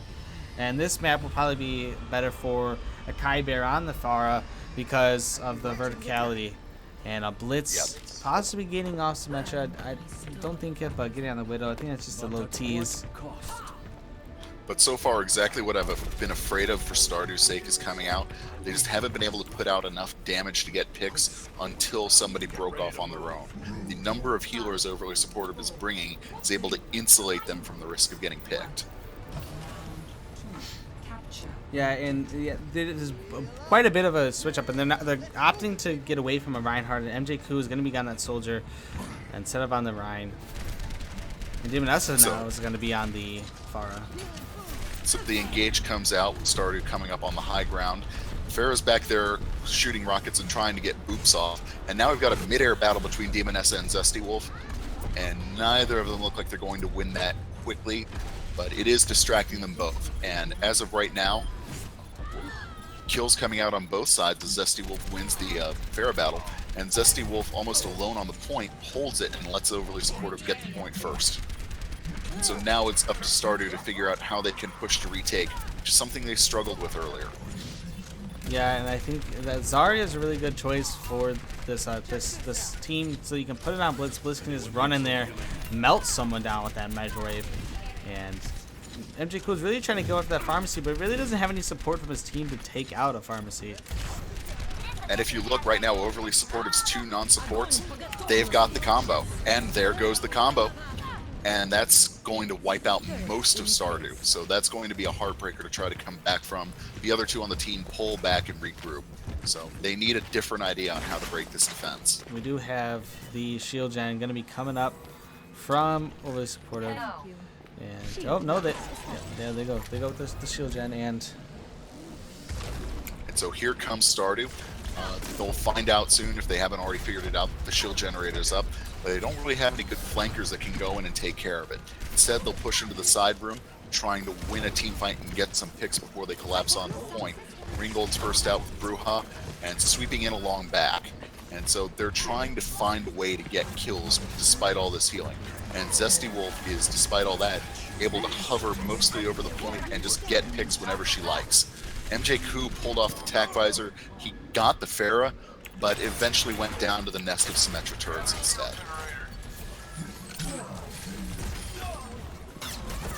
The team fight's still going on with Stardew in that upper room. Unlike some of the higher division play, you see a lot of the team fights go on for longer in all circumstances, just because the time to kill is so much higher. You don't see a lot of clean engagements with clean, discrete breakpoints. And so right here you see Stardew almost was able to take the point just because all of Overly Supportive was off trying to win the team fight, and nobody was guarding the point. But now the gravity comes in, gets a kill, and Overly Supportive's collapsed on the point again, and it looks like they're going to take this point just like they took the last one. Yeah, that's going to be 2-0 now for Overly Supportive. So Overly Supportive, the uncontested, like no one has gone for their shield gen. I think they really need to go after that as a team. Go after that because they can still try to effectively get kills. But they have the people that could have went around and do it, and they were so close to it, they just ignored it. And Zesty Wolf can, I know, play Genji fairly well. I would like to see a Genji come out from him and have him go head hunting for supports and head hunting for shield matrices. Yep, but we are going to be seeing a Zesty coming back on the Hanzo. I think this is a fairly well Pharah map, but Hanzo's probably only went to the Pharah so they could possibly boop off. And again, 4 supports coming from Overly Supportive because it's working. Why make a change at this point? The onus is on Stardew to find a way to stop them, and so far they haven't been able to find any answers.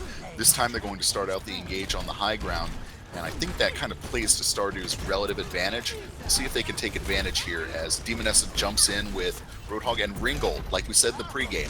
Very good Junkrat, and now back to the wall, going to the character that Ringgold knows the best. Yeah, they're going to get the point right now, and the perfect trap there on Phoenix really helped them secure that. That stalled their efforts, and I'm probably expecting a switch off maybe one support this map if they're going to continue to have this kind of aggression. Yeah, and Overly Supportive coming in through the high ground again. Winston popped in just long enough to take out a few Symmetra turrets, and Demonessa on Winston, is doing work trying to just scatter them and keep them from being able to focus on getting a coherent push in. And right now, Overly Supportive is kind of penned up in that room for the high ground, trying to figure out how do we break this multiple tank defense. And right now they're kind of stalled out. And every second they're stalled out is another % on point. Yeah, we do have an ultimate available for Zesty. If we can see that Dragon Strike come through, we've seen it before, clear off the Reinhardt and give them an opportunity to secure the point. MJQ now has ultimate, and Aki Bear, both Mercies have those reses available, so... And Winston goes Primal Rage in the background, and Demonessa is taking responsibility to go in and get picks, but not quite able to finish anything off. And now the defense matrix is up. The shield generator is up. And so let's see if Stardew can go in and take it this time. They've been having better luck with the aggressive defense. Junkrat with the Riptire takes out 3 at once. That's an early play of the game contender. And now Stardew's got their blood up and they're pushing. They've found the shield generator. Diva's going after it, and Diva's going to take it down. So now they're doing what we were hoping to see out of Stardew. Yeah, I gotta give big props to Ringgold. What usually is on a meta pick can definitely counter these teams, as they're such low health that one on point nade will pretty much take them down to half health. And Visor coming here, getting nulled off by have some foods, and we get a switch to Reaper though. And the Graviton came out from Phoenix, but there was no follow-up there. And so again, it's one of those things where it's great to get a grab, but you have to have a damage dealer to take advantage of it. And so now Overly Supportive is pushing in, and because of that kind of failed Graviton, I don't want to say failed, but not capitalized on Graviton, they're able to take the point back before they lose the map. So now it's 2-0, it's 99% Stardew, but now Stardew has to retake, and they've had problems with that. Especially since Blitz has been able to put up those turrets in great spots, that's hard for them to get into. But the one thing that Stardew has going for them is they do have a Winston, and Winston is great at clearing nests like that. Stardew goes up on the high ground, except for the Winston, who in fact dedicates themselves to getting rid of the Symmetra nest, which they do. And Demonessa pops Primal Rage, and Demonessa is going to go in. And he's going right for that shield generator, as you stated. They need to do it. And Ringgold gets another one! Triple.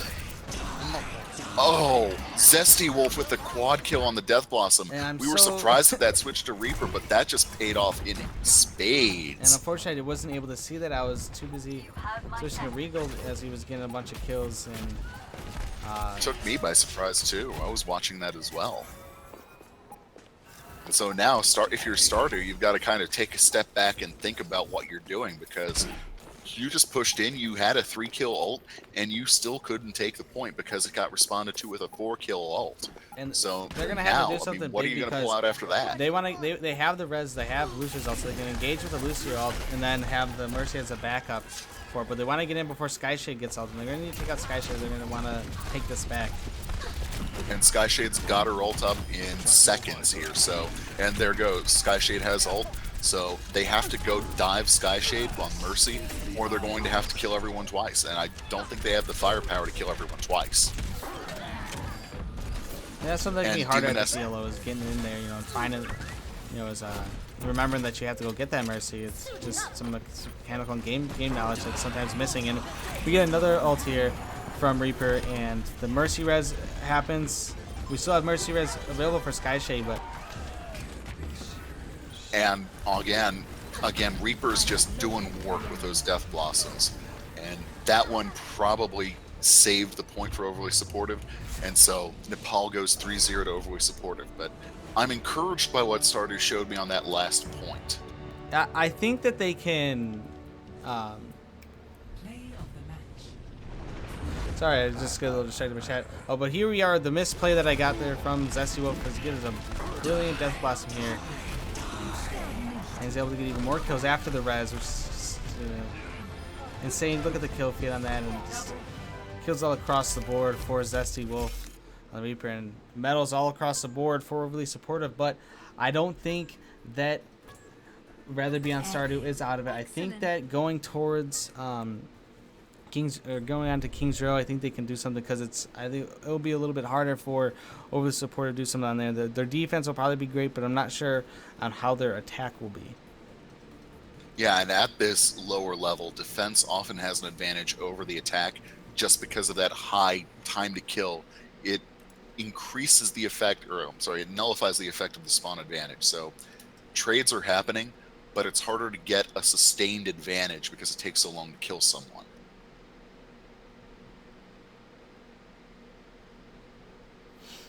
Yeah, I mean, it's a tough loss there for Stardew. You know, they had that map in the bag nearly from the start, and then once overly supportive on it, it was hard for them to get it back. So close, and then Zesty comes in there and just rips. Like, the dream was there, and then Zesty came in and just ripped it out of their hands. And unfortunately, they're gonna have to rally back on Kings Row, and if they win here, then we are going to be going to Droskaya. And I do have a selfish desire to see these two teams on Volskaya, so I'm going to slightly remove my objectivity hat and be rooting for Stardew to take this Kings Row map, just because I really want to see Overly Supportive on 2CP. Yeah, and just answer some questions for people in the stream. We do, or not really answer, but just some people were asking about certain streams. Yeah, please watch our EU stream if you can. They are every morning. If you're in NA, they're every morning about 9 Central Time. So if you are in EU, it is 3 BST. And the 2 of our casters are very good. Trying to get more EU casters. As we mentioned before, this league has opportunities for casters and coaches to get experience. So yeah, please watch both of our streams and if you're interested in being a caster, please hop on, apply, go to the website, owuniversity.com. There's a link there. You can apply to be a caster, and we'll put you on a special group, and we will have some sessions. We just had our first caster workshop yesterday. Mukai Kubo was there. I was leading it with a few of our other casters and staff. And then on the EU side, our 2 main EU casters, Dudge and Energy Being, were hosting the workshop for the EU side, so we had 2 time slots for both teams. But regardless of that, we are getting back in the action. We are now into Kings Row.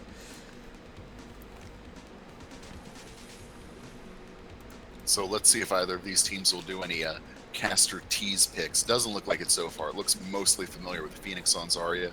Blitz on Bastion might be a tease because I do so love to see Bastions. Yep, not sure yet. A Bastion would be interesting. You don't see Bastion that often, you know. But I wouldn't be. Oh, so I'm getting some. To answer a question from the chat, this is the last match of the night.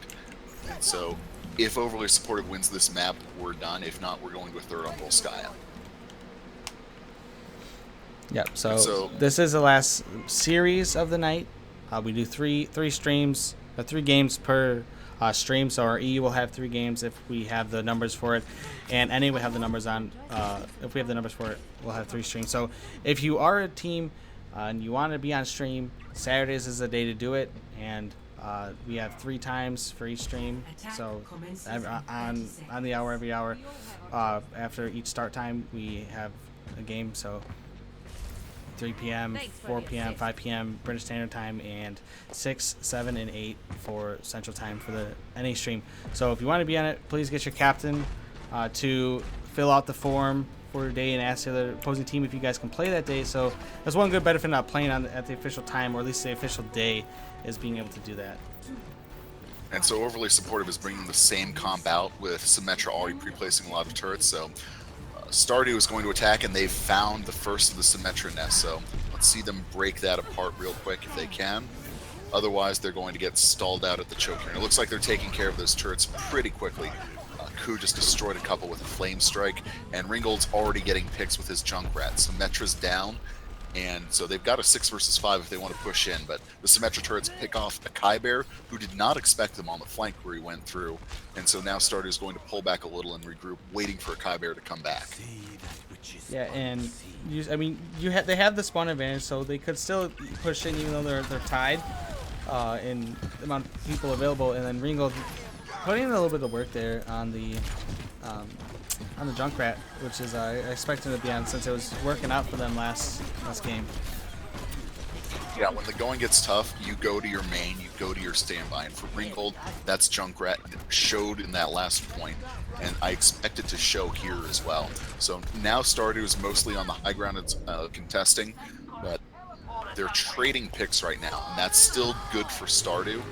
And the Junkrat ult comes out, and it gets Zen. So the res also came out for Bruja.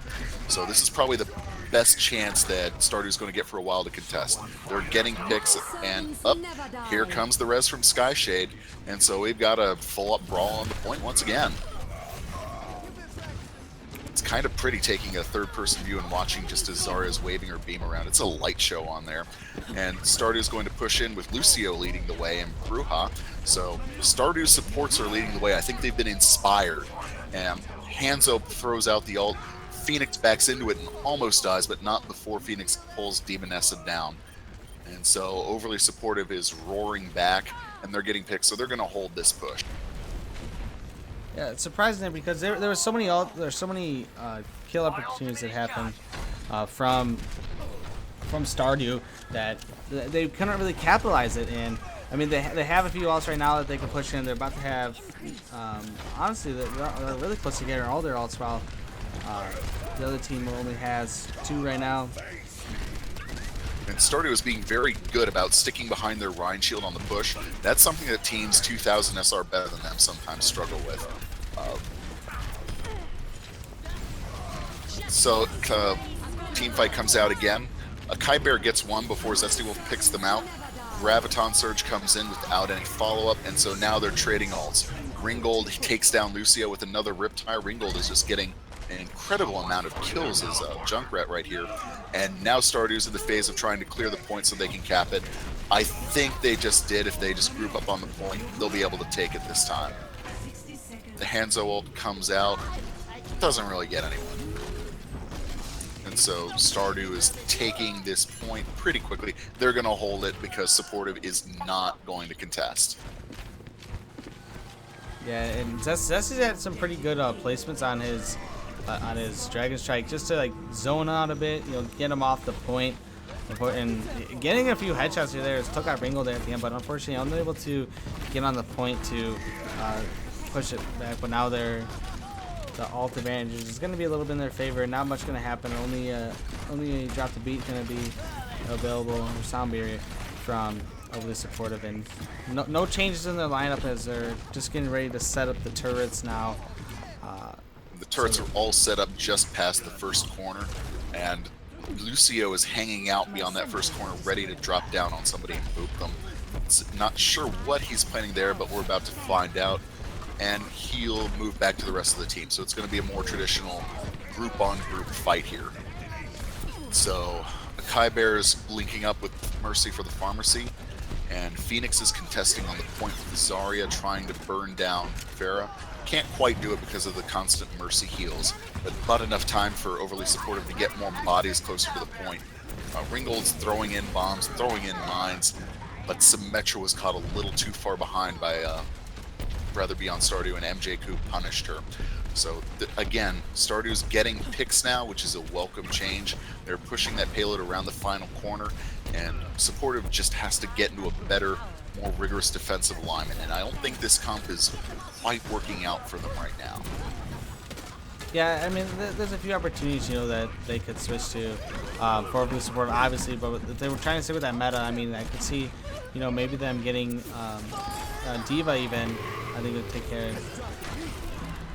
And Ringgold picks off Zen once again with the Riptire. Phoenix drops the ult on 3, but without any support, it doesn't get any picks. And Phoenix has done that a few times. I feel like when Phoenix gets a better feel for how to pair her ults with somebody else, then this team will get a lot scarier. Well, necessarily, I think it was just to kind of hold them in place so that they couldn't. They still haven't got this point yet, so they were just trying to keep them off so they wouldn't push it at all. And that part succeeded, and now they're able to at least get on the point. You have Symmetra send up a few turrets now, and that Graviton actually could have possibly saved it, combined with Zesty having some zoning potential with Dragon Strike. That's a fair take, I suppose, especially because Overly Supportive did manage to come back in time to hold just before the second point. Yeah. And so And now, that's the thing with Zarya. So push forward. what's really good about her ult is that you can prevent people from getting a capture just by the placement of it. Regardless if it's not used to get kills, it's used to disrupt the play. And this could be make or break for the game right here. That play right there. Yeah, and now Stardew has basically one push to get back on the point, about 15 seconds to do it and contest. Ku's leading the way on his Reinhardt, but everyone's grouping up and getting behind them, gearing up for the big push. And so Ringgold gets an immediate pick on Zesty Wolf. It's a good start. They need to follow it up.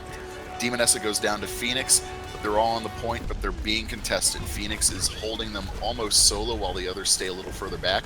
Ku's swinging his hammer around, trying to get more picks, but Overly Supportive is just able to keep on. Ku Earth Strikes, gets 2, manages to get the kill on Lucio, and here comes another Junkrat ult, which takes down the Symmetra. And Phoenix right now is the one who's just standing on her head, doing everything to contest. There goes the Wombo combo. Zesty Wolf, and the res to cancel it! Oh, that was almost... One of those two is going to be play of the game, because that was a winner if the res had come out immediately right there.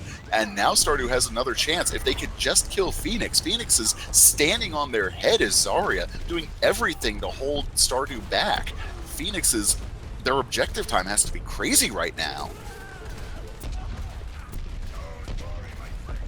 Yeah, And I'm just watching in awe right now. Right here. This likely can secure it, but we got to take the riser now, and drop the feed.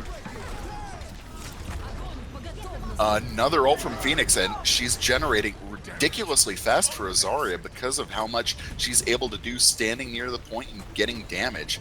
And again, finally they take her down, and let's see who else is going to be able to contest. Zesty Wolf's going to try to contest on Tracer, but MJQ's having nothing of it. He's just swinging his hammer, taking out Tracer, taking out Symmetra. The preemptive barrage trying to take down everyone. Skyshade res just to get invulnerability, but Junkrat with the tire. And Zesty Wolf, but they're staggering so hard, but there's always one person on the point. And this is kind of what I was talking about. The higher time to kill means that staggering is easier to do and defense has a relative advantage. But finally, Stardew gets the second point. Yeah, only have a minute and a half to get there, but an intense series of fights, something that you would see, I'd say unusually long, especially for this composition. But I'd say great placements by Phoenix with the ults, and beautiful reses from Bruja and even Skyshade. And so now, going up to the second corner of point 3, they weren't able to try to contest on the first point because of the way they were all staggering. So Akai Bear and Ringgold are shepherding this point towards the home stretch. They have a shield generator up, Overly Supportive does, in the corner. It's dangerously close to the team fight, but I don't know if Stardew's going to have anyone who can go in and get it. And at 45 seconds left, they've got one good push left, now that they've fully staggered, with Demonessa being the last to die. They've got enough time to gather their players and make one more push. And Blitz just, at the end there, just melting people away, just showing how powerful Symmetra can actually be. I mean, there's 3 kills on that feed there, and just kept chasing 2 of the players that unfortunately weren't able to grab her with that tiny body. So final push for Stardew to set their mark for this map. The Junkrat ult's coming out. Can he get another great one? He can! Triple kill for Dringgold. Doing work on that Junkrat. And it was only not a quad kill because that one guy reflex ulted immediately after. Otherwise, Ringgold was just going to clean them up. But even despite that triple ult, they're not getting much push on because of Zesty Wolf on the Tracer. Again, standing on her head, just holding that payload by herself while the rest of Overly Support comes back in. And Phoenix popping that Graviton again, trying to get as much people as they get. They get quite a bit in there. And that res was just a little bit too early, as that Graviton almost cleared out the whole team. And they got to get back on the payload. We get a res here from them, and there's only 2 left on the payload. 1 left. Ringo's there. And it's all down to Ringgold. He's going to get pushed off, or he's going to get killed. There he goes, and that'll be it. 2 points, 47 meters for Stardew. Wow, it's a crazy amount of placement teams. I wasn't expecting that much action in a game that's just because of the SR range and just like the hero pull. I thought the Junkrat would get a kill and they would get like a triple kill, and then all of a sudden the Mercy would res, and then there'd be a Graviton, and then there's another Mercy Res. So it's then there's a Riptire. It's back and forth between these teams, and Ringgold was one of the people we identified as being somebody to watch in the pregame. And right now, Ringgold is on May, but Ringgold on Junkrat is doing an incredible amount of work, both with their ults and with their traps and grenades. They're getting picks like crazy. Yeah, I'll be interested to see, what Ringgold can do on a May, playing that little bit of playing that flex role, and Demonessa will be on the McCree. Weird, maybe it was a counter to the Tracer, but Blitz possibly being on that Sombra. Stop getting my hopes up. I think it's gonna happen. Sombra has some people have chosen Sombra as the second healer in a normal, what you could call a normal meta comp, and I think it has quite a bit of a potential for them to do stuff. I mean, they can easily knock down. You get an EMP in there, and Ryan doesn't have a shield. May can't freeze. You can't get a flashbang from McCree. So, and obviously no res. So I don't think that it's a tease. I think it's real. We are gonna be seeing a Sombra. Oh, be still my beating heart. Oh no. Back to 4 supports, but this time there is a Widow, and that is a serious attempt to get an early pick. Zesty Wolf on Genji is going to try to go into the back line and take out Bruja and Hello Amy.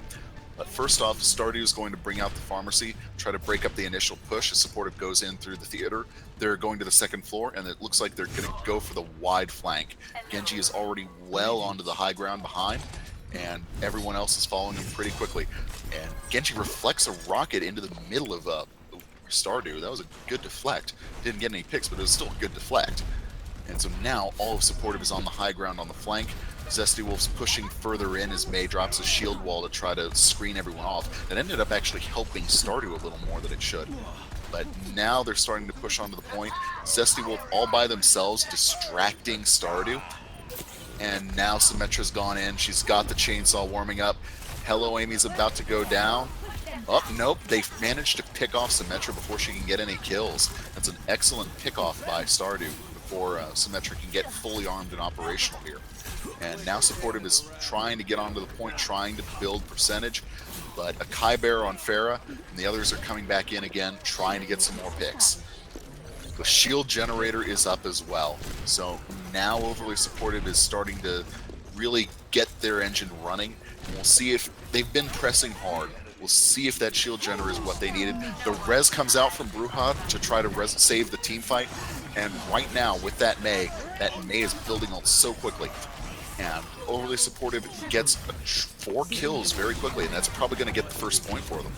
Yeah, I just want to point out Phoenix had quite a bit of headshots there to take out and initiate. They forced the Mercy res, which allowed Genji to clean up the remaining people that got res, and allowed them to get that point. And she's pushing forward. And they're going to have 4.5 minutes now to get all the way to the second point, which had a crazy fight on last time. So I wonder if we're going to see the same kind of fight in the same choke, maybe even earlier. So unlike Supportive, Stardew is trying to hold at that first corner with Ku on Reinhardt providing a shield. And they're just going to try to stall as long as possible. And I feel like, and Ringgold has switched off May and onto Junkrat. I didn't see the May ult come out though. Yeah, I don't think there was one that happened, but Phoenix is really trying to get some... that play from Ringgold dropped a trap exactly where Zesty was about to land as Genji, and then popped a grenade right into his face as soon as the trap went off. That's great Junkrat play. Yeah, the guy's got to do that. Take care of players like that. The non-supports have been a big issue for this team, and he's definitely going after those. Yeah, and Zesty Wolf is being as aggressive as he could possibly want on Genji. And the team fight tends to be going Supportive's way, and they're going to get some more push off. But always Stardew is just here around the fringes, just getting picks as best they can. And now a Kai Bear is contesting solo, probably won't last for long, and gets melted by Symmetra. And so now Stardew is going to have to rush to put in a defense before the second point gets capped. especially as Phoenix gets the quick pick on Bruja there. That's going to hurt because Bruja had res up. And Blitz is going in right after MGQ. Earth Shadow was in the process, but gets canceled out. Zesty on that blade also helping to take out the support Now, and Reinhardt. Overly Supportive has 4 minutes to push past the second corner of this third point. Team fights coming in. Supportive is doing a great job of all sticking together as one, except for that Widow. But that Widow is getting great value. Even though Ringgold just killed the shield generator, Overly Supportive just killed 3 of his teammates almost at the same time. That's a little hard to come back from. But and we are seeing a bit of switches there. Demonessa is going to be switched on the Winston. Someone mentioned that in chat even. And then we're seeing MJ Cool get on the Hog, but the res comes out. And we get a Riptide coming out. Going to try to get some kill potential. And it's a double kill. Again, Ringgold is so reliable. Even though it got nullified by that res, Ringgold is doing his best to get more picks. But Tranquility comes out from that one guy. And Demonessa is doing pretty well, enough to get Primal Rage, and I feel like they're just trying to push people off the point so that Stardew can get a little breathing room. Because right now it's just relentless pressure like it's been the entire attack, and Stardew just needs a second to get situated. The barrage comes out and doesn't get anyone. In fact, Phoenix picks off a Kyber almost instantly, and once again, the team fight's still going on right on the point. There's no time to take a breath for the Stardew defenders. Yeah. And the shield generators come out in the third point, and it's really hard to get to that when you're trying to hold off 10 meters away of play on the payload. Everyone's dead. Is this going to be it? It is. Overly Supportive takes the map and takes the match. Yeah, I just gotta give some credit to Phoenix. There's someone in this CLO. Just to go back to Phoenix. Current SR is 2,500, so one of their higher players on the team. For that level, though, still hitting off quite a bit of headshots there. I mean, there were someone was staying still, but regardless, there was quite a bit of shots that helped his team a lot. And Zesty will getting to play a game here, assuming this is either at the end or which it is, to help them secure the win. So Zesty and Phoenix do a lot of work not playing supports on the team, but their supports definitely were supportive and helped them secure the win. So, excellent match to close us out for the night. I feel like 2 unique teams down at this lower division number, and I'm excited to have finally gotten to watch the fabled Overly Supportive team play with their 4 support comp. This is my first time seeing Overly Supportive play. They signed up a lot last season, but unfortunately they signed up too late. They already had teams booked. This time they signed up. I was like, I'm going to grab them, get them on, and I was impressed. I didn't know what the outcome could be because it's so off the meta. But remember, guys, I still have one giveaway to give away. So I got the keyword ready. I'm about to post it in there. So for everyone watching, if you can please type no meta in chat. That would be the keyword for this is no meta. So like I said, the last giveaway will be all of my giveaways are stickers. So the last one, please type no meta. As you've seen, no meta is essentially what won the game. Just let pass game. And you can tell how into these matches we're getting. You can kind of see that Pim's got a few strands of hair kind of slicked to his head. I'm a little shinier than I used to be. These are some fun matches we got to cast today.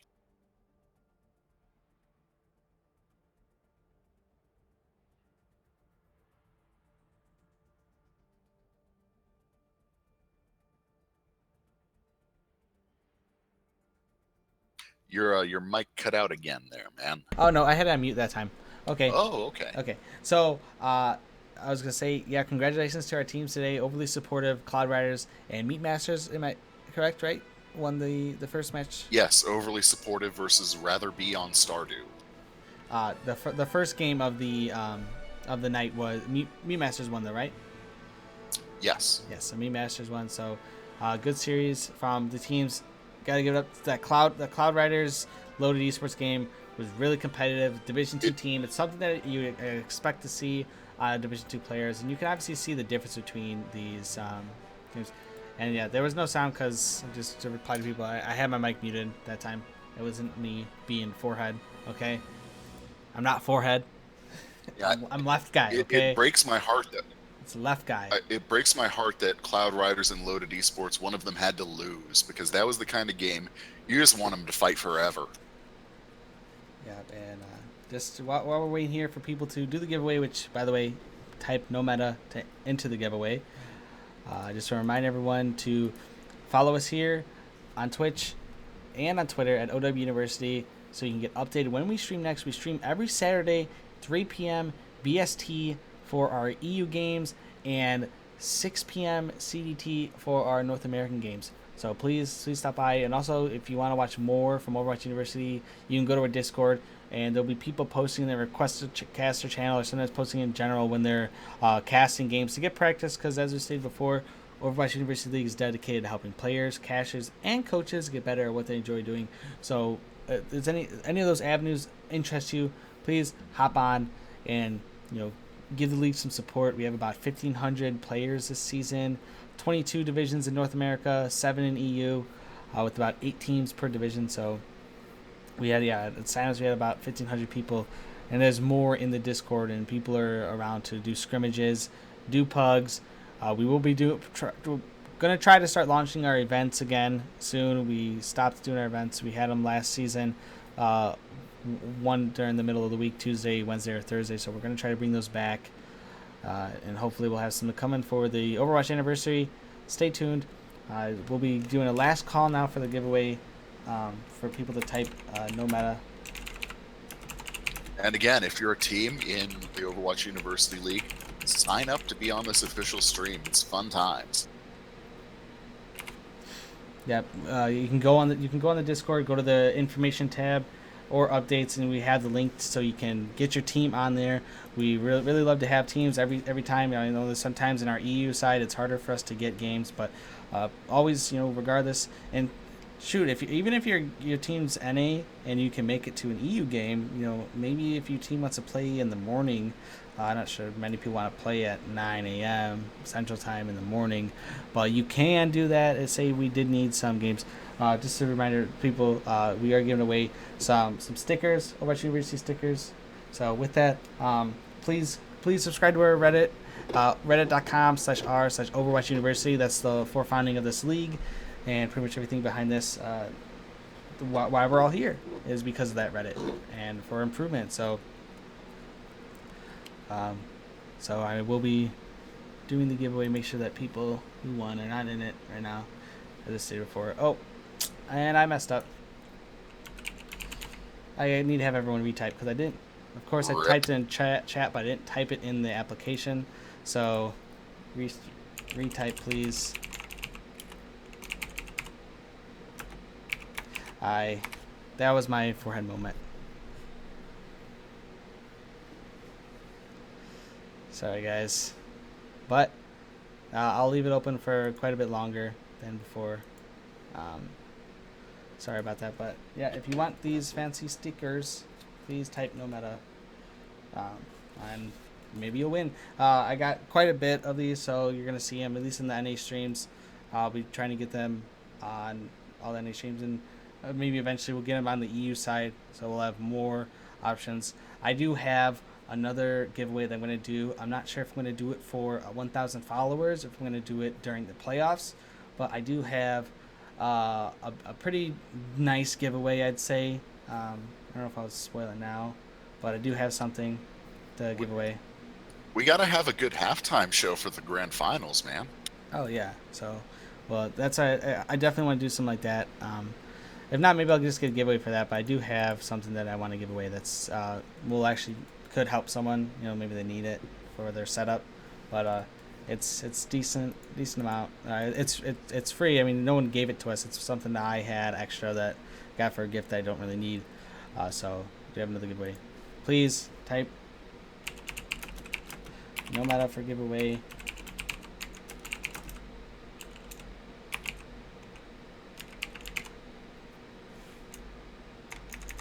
Just reminding people, type it. I messed up the first one, so if you did miss out on the first one, I'm doing it again. So please type I didn't type in the actual word. I just typed in the chat, so I had a little user error. But I don't know. I really want to give some props out to Overly Supportive for sticking out with 4 supports the whole time. That's, you don't usually see that. They're an interesting niche to our community. Is that a medal? Which a medal? Is there a medal we give for bringing way more supports than normal teams would bring? I hate to put it that way. There was a medal for that. People didn't like the thought of that because they thought it was too cheesy. We wanted to do that because it would offer alternatives for people. So say people lose, they lose like all their whole like 3 games. Okay, they're like, okay, we lost. We're just gonna quit the league. But it's like we wanted to implement a medal system like that so that people could have a second chance, because we had a lot of people drop out last season, like mid-season, and that's something that sucks. It sucks when you have a team drop out of your division. But then some people are like, oh, that's just why would you want to implement cheese in a league that's about learning and stuff? What can you learn if you going against, either if you're beating a team that's just doing what you can consider a cheese or troll comp, or if you're losing to it, that's just going to be demoralizing. But I think that's something that you still would have to learn to do that. But we took feedback from the community. We changed some of our medal design because of that.